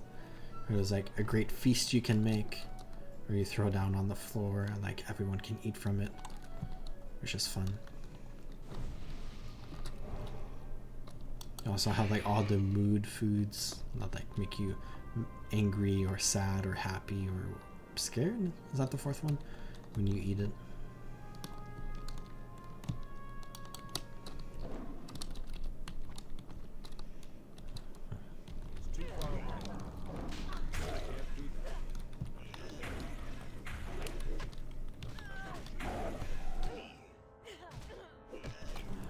I guess if I were to take it for like 1-for-1 in real life, for like what I would personally enjoy eating if I was like in the world of Azeroth, I don't think there's any hamburgers in this game, so I guess I don't get to enjoy that.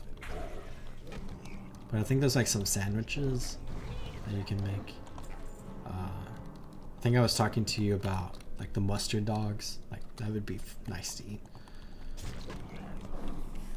I think there's some like kimchi stuff. Anything from the Mist of Pandaria expansion, because it's like a lot of like different like Asian vibes of foods. A lot of noodles. There's like Way of the Wok, Way of the Noodle. There's like 5 different cooking specializations or disciplines or whatever it's called during Mist of Pandaria that you can like specialize into to cook like special foods.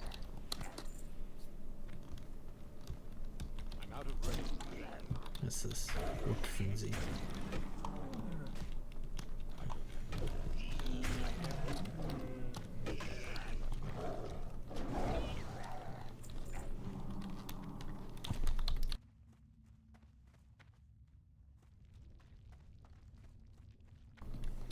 Okay, let's turn this quest in. Foreman Bigham's. Never recognized his name before until this point. Okay. Maybe, perhaps, we can do this quest, but let's super spy this quest. Alright, let's get over here. I don't mess around with stealth a lot in World of Warcraft, so let's full send it here. And we are in stealth now, walk slower, but we are also significantly harder to detect. And I can use dash to move a little bit faster to speed things along here. We can get down here where if you look up, right there, there's the hole that I saw way earlier.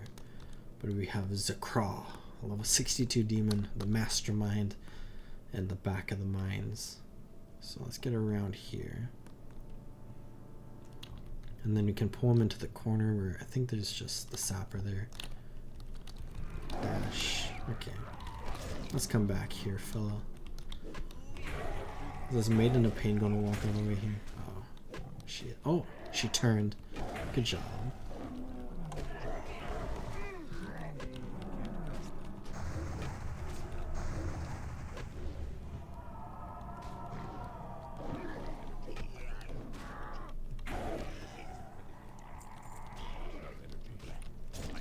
And then once we kill the sapper, we dealt with the mastermind.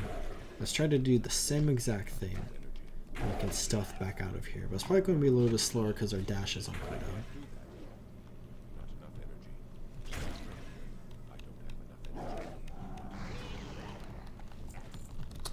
Okay. Let's get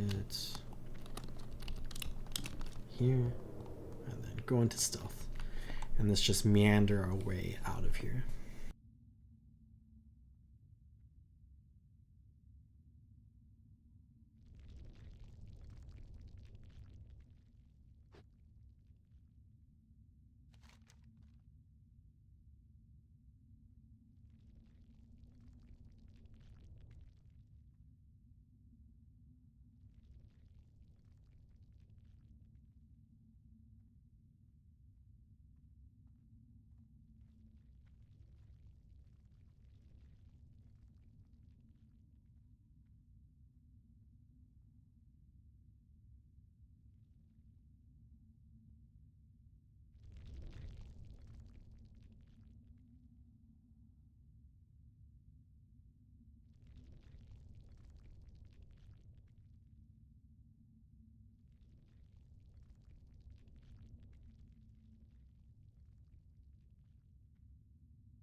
What's on your mind?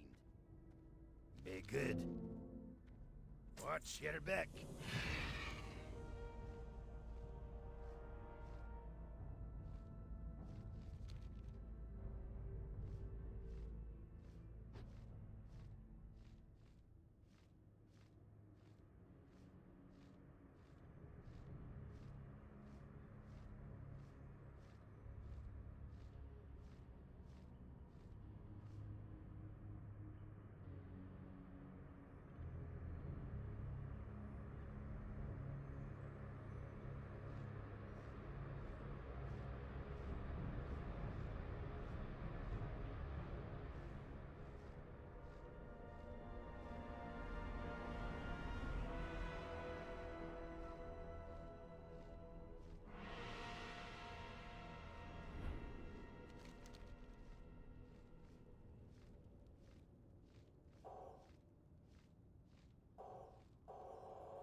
I just realized I was muted there for a while.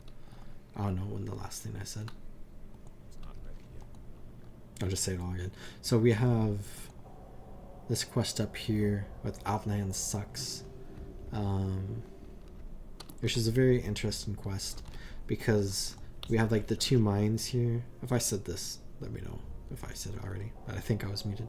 But we have like this mine here under Thramar and then this mine here under Honorhold, where this is a goblin that will give you like neutral quest up here. So Alliance and Horde players can do this quest, but over here at Honorhold, only Alliance players can do this quest because it's an Alliance NPC, which is very interesting.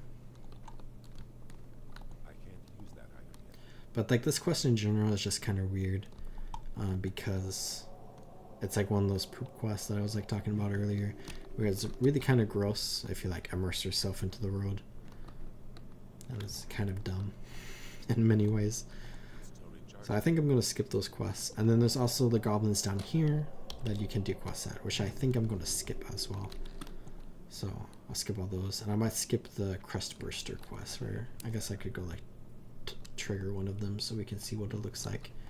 But the Path of Glory is like a really interesting area because it's like the all of these skeletons here are from all the Draenor that the orcs murdered when they went on their Phil-induced rampage across Draenor and killed like most of the Draenor, and then they put all their bodies here from Hellfire Citadel to the Dark Portal, which is just very sad and very gross if you kind of like think about this.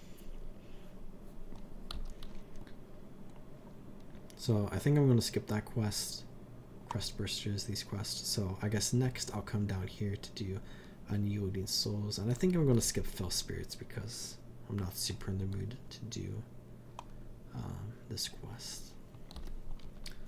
What about in Guild Wars 2? What is the best snack? Not from a mechanics point of view, but your emotionally favorite. Well, I think in real life my favorite food is like hamburgers and cheeseburgers. So like the first thing I'm inclined to say is like hamburgers and cheeseburgers in Guild Wars 2. But Guild Wars 2 is a very cool game when it comes to like its cooking, because it feels very similar to like a lot of like real life cooking and stuff. Like World of Warcraft, for example, a lot of the food is like the vibes of like real life, but it's like changed a lot to like fit into like the world of Azeroth, where there's like some of that in Guild Wars 2 with like the Rotateria, but a lot of it is like one for one like food you would find in real life, like garlic bread or hamburgers or like cheeseburgers and like so on and so forth. There's like a ton of different foods. So like immediately, like every single food that I love in like real life, at least like the versions of them that exist in Guild Wars 2, I'm just naturally going to like enjoy those a lot and like be emotionally attached to those foods, because I'm emotionally attached to those foods in real life.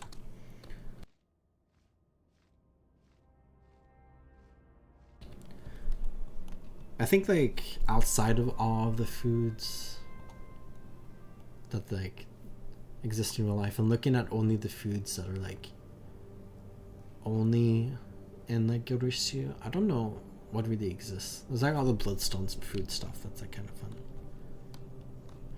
But here's the Zeppelin crash, where I really like Zeppelin crashes in World of Warcraft. They're like one of my favorite parts of the game, just because it's like a level of natural storytelling that exists in the road, where like you see a crashed ship and you're like, oh, there's like a story here behind like this crashed ship, and like I really appreciate and like value like just kind of like natural storytelling in the world.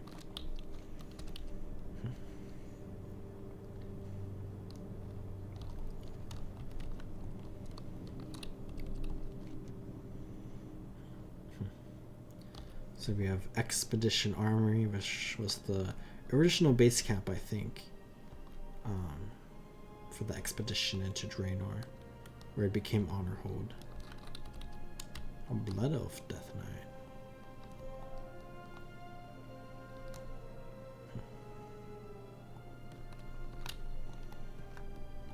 Mysteries of the Light.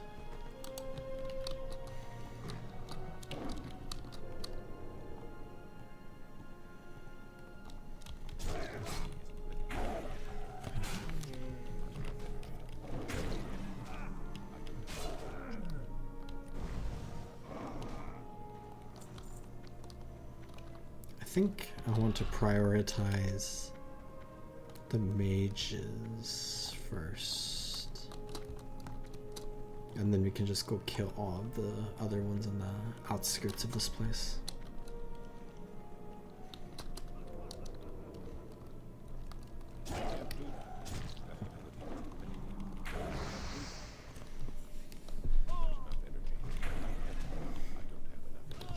But as you know, I love cooking in Guild Wars 2, just because of like how similar it is to real life in like a lot of ways. Like it's obviously incredibly different and like a lot more limited than like how it would actually be in real life, but it still feels like on like the level of vibes, it feels like very similar, which like I appreciate a lot. But I also think the game loses a little bit of value in that way, because like it feels less like you're being immersed in like a fantasy world, I guess. Which like, you know, there's like special Guild Wars 2 things like the Omnum berries and like Bloodstone does have culinary applications, which is just like fun. But I think like games like World of Warcraft, unlike a lot of like other games,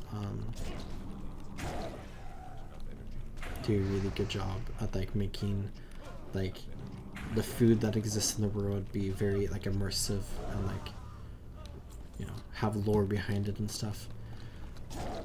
I think Palea is like a really good like middle ground, which is like unique and has its pros and cons in its own way, but like where it's like in between like how World of Warcraft is, where it's like very fantasy based, and it has like, you know, some basic things that you see in real life as well, of course, but then like Witch 2 that's like really grounded in like real life, where Palea is like in the middle, where like we all know like the food beef Wellington. In Palea there's like the there's beef Wellington that exists in the game, but it's not beef Wellington because there's no cows in Palea, and then the city of Wellington doesn't exist, so it's called like Sarnuk Kilima or whatever it's called, I forget.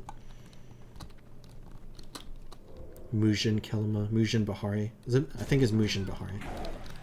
So like that's like a food item that exists in Palea that like I made in a recent stream. And like I really like how it's like a real life thing, but it's also like changed to be like very immersive, which I like. Because like the concept of beef Wellington is not, you know, super like advanced or like unique, you know. So like it would make sense that like, you know, different cultures or like different roads or whatever would eventually make their own form of something like that. Like we see that a lot in like real life, where like a lot of countries have like their own form of like fried dough and like every other thing. So it would make sense that like in the world of Palea they would come up with something like that. And maybe it wouldn't be a direct reference to like the name Beef Wellington. It would probably be called something else. But maybe it would. Maybe they have like the same idea. There is no such thing as an original idea anymore or whatever.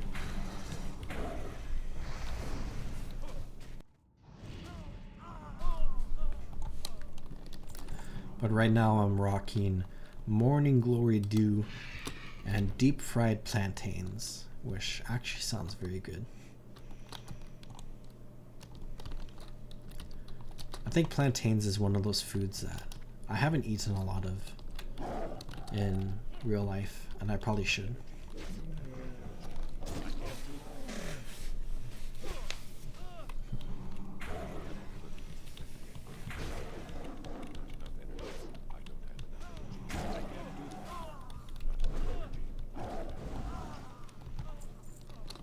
What dungeons do I have unlocked now?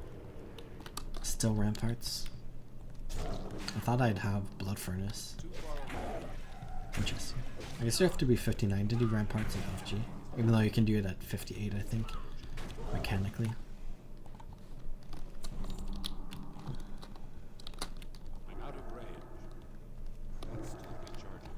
Where's my slash plate at? So I've been level 60 for 40 minutes now, and I'm over halfway to 61. I spent a lot of time kind of just like going to the Druid Journal.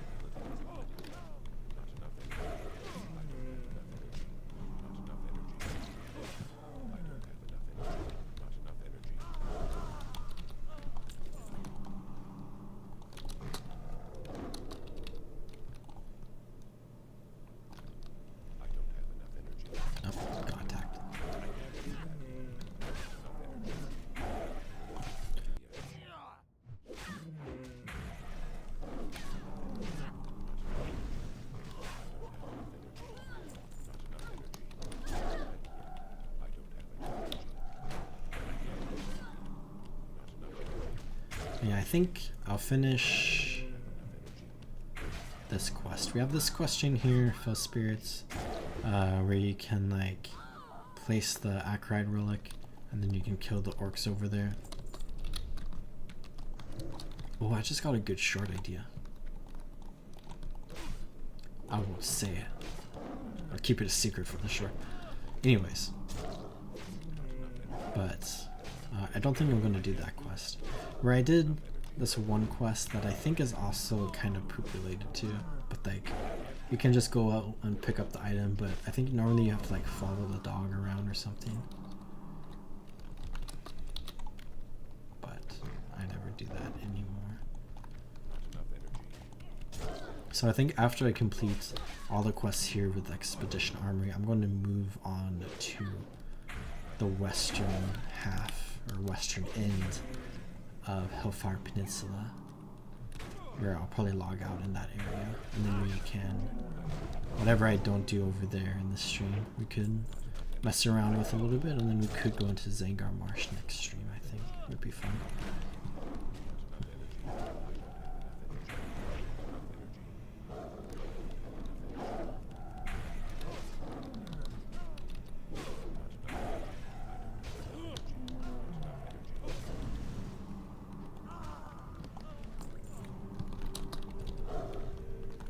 I should do that. Okay.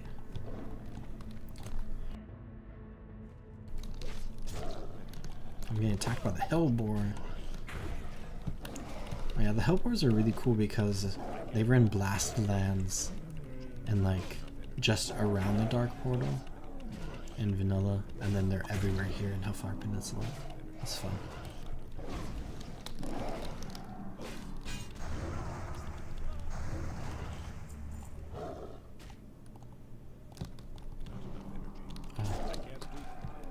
I kind of want to attack this knight.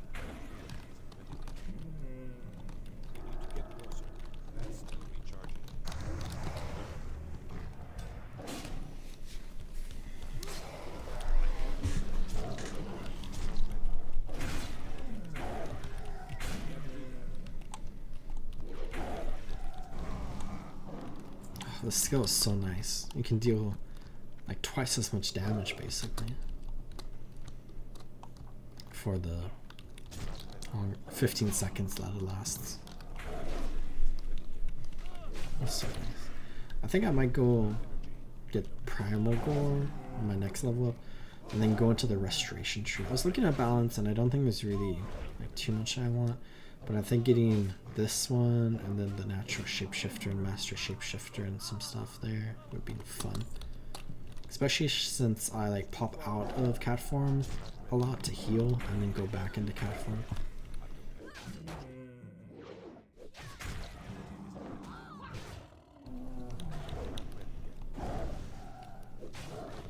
Like what I do now with a 360 there, just heal.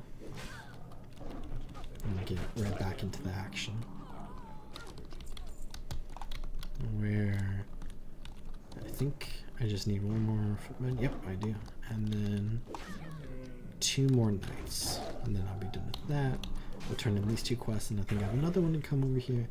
And then we can move on. Speaking of knights, how do you do, partner? Okay, let's deal with the footman. That was a nice crit. Another knight over there. This is shaping up to be a very good ending to this quest.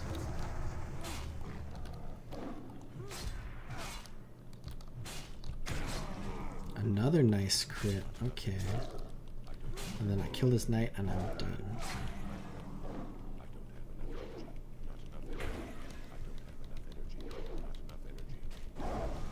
Nice. Look at that, look at that. Let's fly out of here. Go turn in all these quests. And then... So I think I'll get rid of Fill Spirits. And then I mentioned I wanted to pop one of these bursters out of the ground. But I don't think I'm going to do a job for an intelligent man. I don't think I'm qualified there. But let's find this guy right here.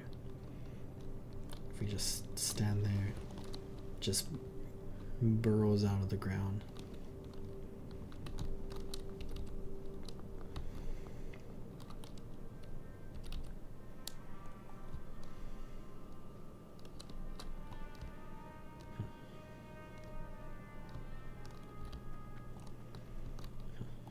hello. See you around.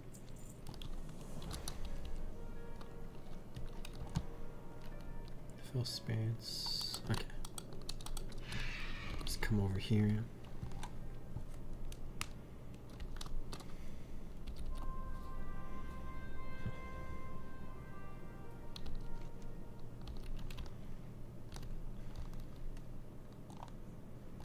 What can I do for you? Yielding Have a good souls. one.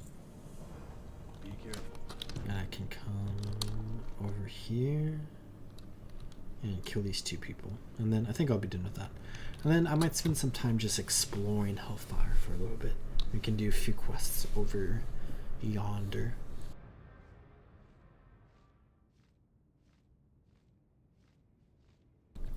I think it'd be nice to get to level 61. And then we can be in a good position to go into Zengar Marsh next stream.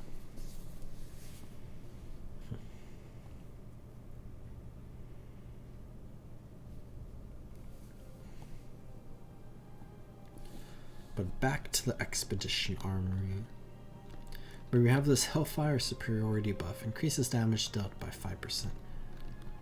Where they did a lot of stuff with this expansion, with like trying to do open world PvP, which we see has a big like mechanic in 4 out of 7 of the maps in this expansion. But I don't think they ever became too popular.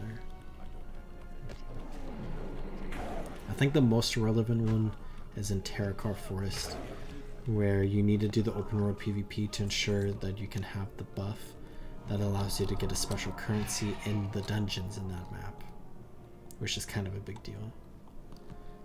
But not really important in like Lich King, because it was only important during like the Burning Crusade, because it was like the items you got were only relevant during the Burning Crusade, really.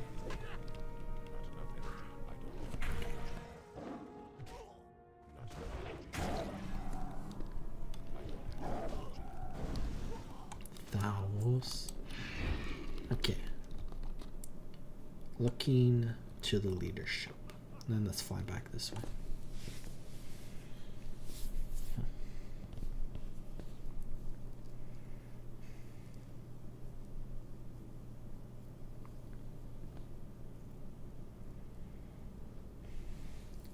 But yeah, overall, with Hellfire Peninsula, I really enjoy the questing experience here, where we've done 32 out of 80, and it's just a really fun map, like, to play through mechanically. Like, all the quests are fun, and like I have so much nostalgia with like this zone. I like playing through it.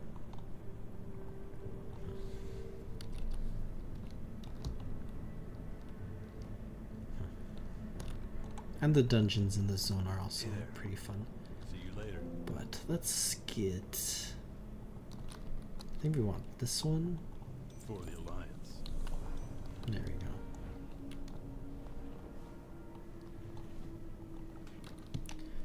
And then let's go ahead and just take a moment to fly around the map, I think.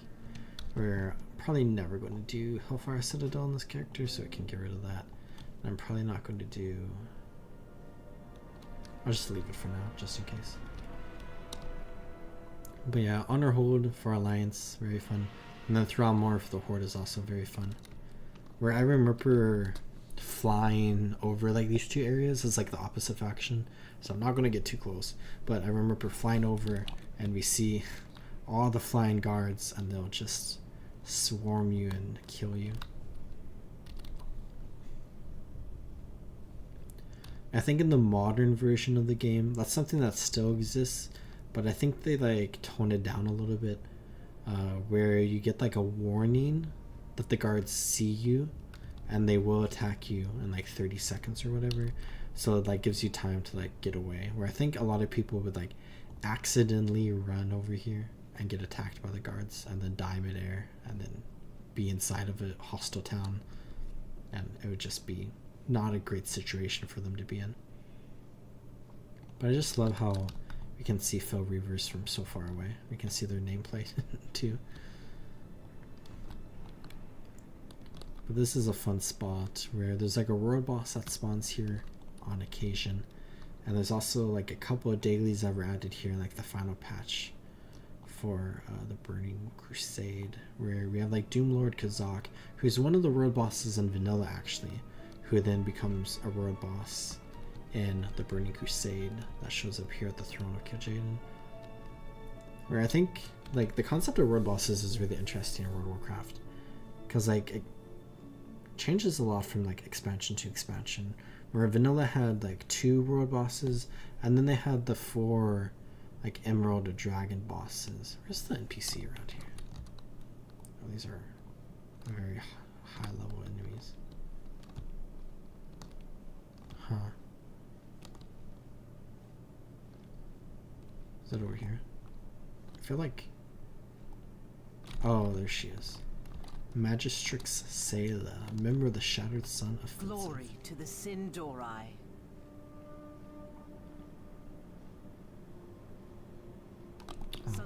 So these are the portals that Kael'thas Sunstrider had his armies use to retreat to the Sunwell after their defeat here during the like main Burning Crusade expansion, where we explored Netherstorm a long time ago in my like human warrior and my human priest or something like that.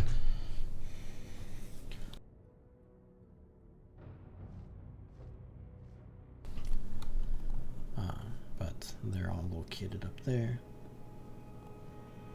Alright, let's go ahead, fly past Thramar and Hellfire Citadel, and we can come down here, do a couple quests right there. Where I think the eastern part of Hellfire Peninsula is like the more nostalgic part for me, I guess. Because I guess it's the most immediate like start to the game, or to like the expansion and the zone. We're like at the point we're at right now, we could just move on to Zengar Marsh, so we do like all the quests here and then we're ready to move on to the next zone. So I think a lot of people really skip over the western part. But also like questing wise, I do feel like it is a fair bit less fun compared to like all these areas. Might run up here really quickly just to explore the pools of Agonar, which popped up on my map, but I feel like you can get like a little bit of experience if we just run into here. But we can also just like take a look at it. Where we have Agonar right there. There we go. And then we have like Erazius the Cruel, who is like a boss that spawns right here.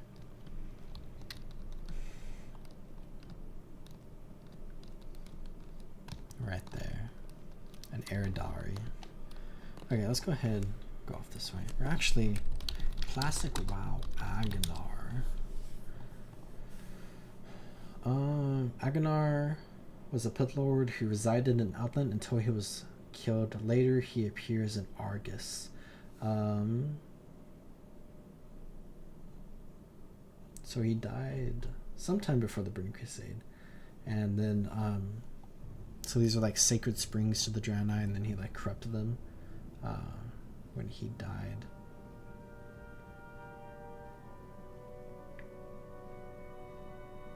But then he exists in Argus, and he gets defeated by High Exarch Trallian, Ilaria Windrunner, and an adventurer from Azeroth.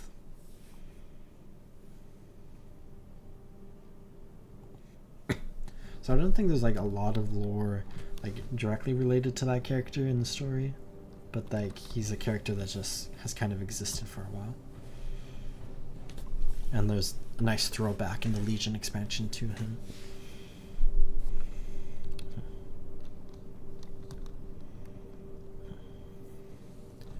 But we have the Great Fissure, and then we have the Horde Town right here, Falcon Watch, which I'll just pop in there really quickly. Which Hellfire Peninsula is really cool because with the Burning Crusade expansion, we saw the Draenor and the Blood Elves added to the game, and then they have a Blood Elf settlement here, and then we'll see soon a Draenor settlement up here.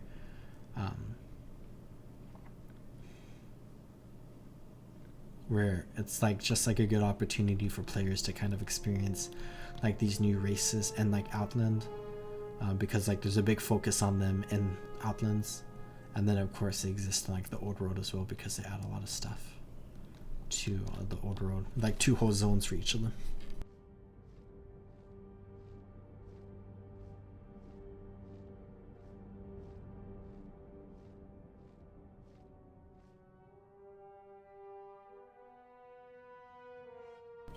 But let's go turn in this quest here, where I might just do this quest What's on your where mind? Safe travel. I'm not going to do Keep either your of feet those. on the ground. No. But we can do gaining Mirren's trust, where we can bring him a Netherguard bitter, which I actually have one already on me, because you buy Netherguard bitter not from Outlands but all the way back on Azeroth in the Eastern Kingdoms, in Blasted Lands at Netherguard Keep. You can buy this and you can like bring it back through the Dark Portal to him, where this is like really interesting because it's kind of like a quest that is taking you back to Azeroth, which we see a couple times throughout Outlands, which is just kind of fun that like they're reusing like the old world in a very small capacity, at least, which like they really don't ever do that too much throughout like World of Warcraft, but this is like a fun example. But I already did it because I don't. So whenever I'm in Netherguard and I know I'm going to Outlands, I just buy this, and then we have completed that. Where we can complete this quest if we, I don't think I'm going to, but we get his hat, which we can reach into the hat for a drink, which is 1 hour cooldown, and that's like a very unique item. And when you complete the quest, he's actually like not wearing the hat anymore, but then like he puts it back on to like reset or whatever, which is fun. But let's go this way. We have Dust Quill Ravine, and I should check my exploration for Hellfire Peninsula. Oh, I did not come over here. Okay, let's take a long detour actually.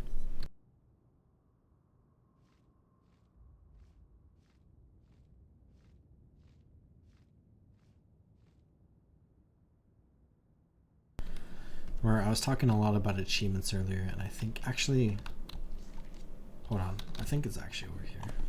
Let me. Oh, okay, yeah. That would have been very embarrassing. I haven't covered this area. I thought maybe.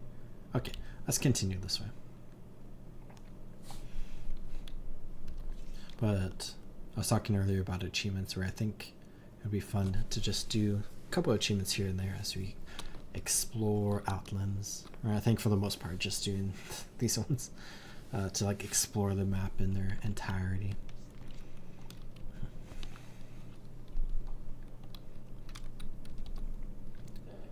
We have the Shinari Wastes, where there's just a lot of quests here to do with the Broken, who are like the Draenor that whatever happened to them.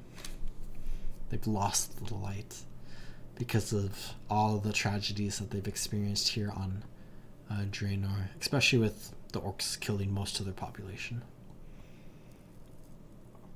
But this is a fun spot because this is a Cenarian expedition camp here, which we are about to meet a lot of the Cenarian expedition. Cenarian Post is what this is called. But these are members of the Cenarian expedition, who is a group of the Cenarian Circle, who we see this member right here from the Cenarian Circle. But they've sent an expedition into the Outlands to do like some different things. And this is like really fun because the Cenarian Circle is like a big part of vanilla World of Warcraft, and then we see the Cenarian expedition here in the Burning Crusade. And it's like an offshoot, but it's also like a brand new reputation with like its own rewards and stuff. And I really like how there's a member of the Cenarian Circle here kind of checking in on the expedition and whatnot. And it's really fun as like a druid player and a night elf player because we interact with the Cenarian Circle a lot. And like the Cenarian expedition just feels naturally like an organization that I as a druid player would like work alongside with a lot. But we'll explore all of that a lot more when we get to Zengar Marsh, where we have this quest we can turn in over here. And I'm not sure how many more quests I'll do. Could do one of them, I think. We have this quest. What is Deadly Predators? Oh, the bomb. Wait, no.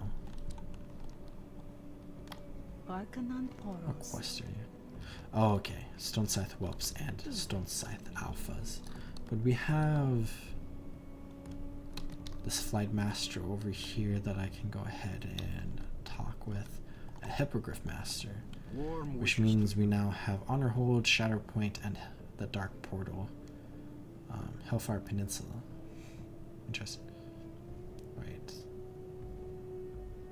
Oh, the Dark Portal Alliance, and then there's the Dark Portal Horde. Interesting. Okay.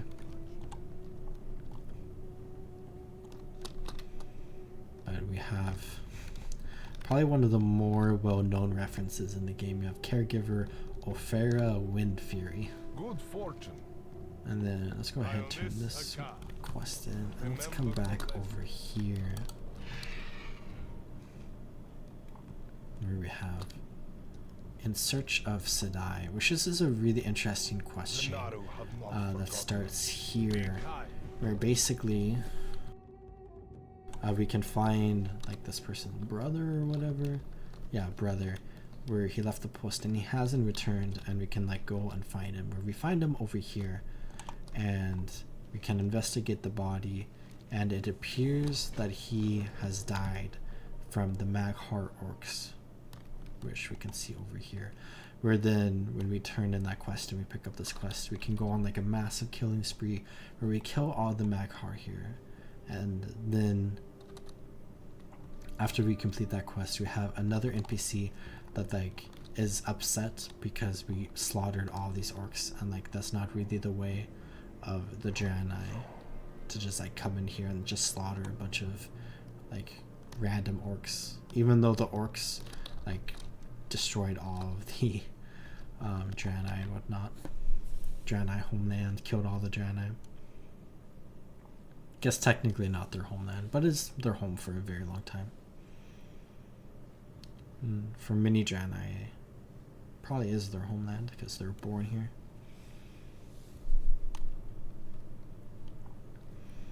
Let's come turn in this quest, where I might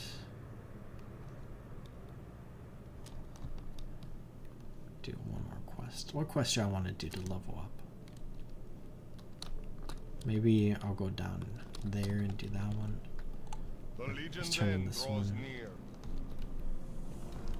And then we can do Makruru's Vengeance. But I don't think we're going to do that. The last area that we have not yet explored, which I just inched right past, is over here.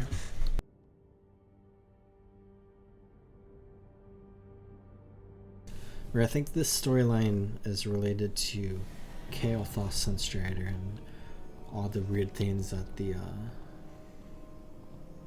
Blood Elves here in Outlands that are following Kael'thas have done to the area. But we have completed Explore Hellfire Peninsula, so we've gotten every area on the map unlocked and uncovered.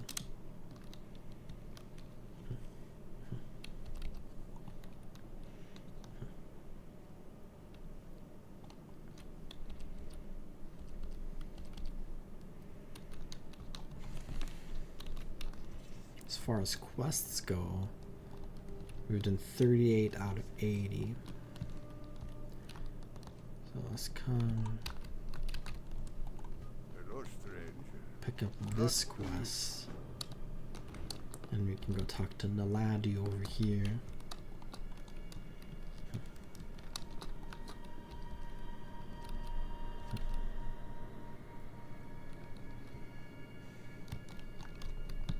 If I can. Must not give up. And then we can get the key. Peace for you. Which I think this leads to like a couple more quests, but I don't think I'm going to do all of them. So let's come into here, grab the metal coffer key,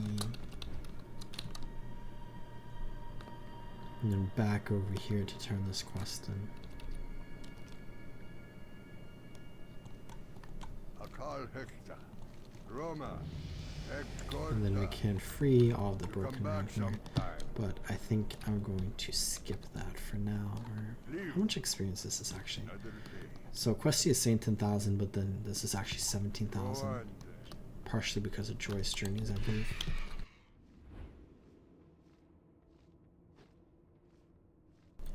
But I'm now level 61. which means I can go ahead and throw that in there, I think. And then I'll start going down the restoration talent tree, I think will be fun. But with level 61, I think we've unlocked the last of the quests over here, where most of these are related to just some quests around here. But this one, the Cenarian Expedition, will send us to the Cenarian Refuge in Zengar Marsh over yonder, which is a zone full of mushrooms, which is very fun. But I think I'm going to go ahead and return to the Temple of Tehemet, and I can go ahead and clear my inventory a little bit here.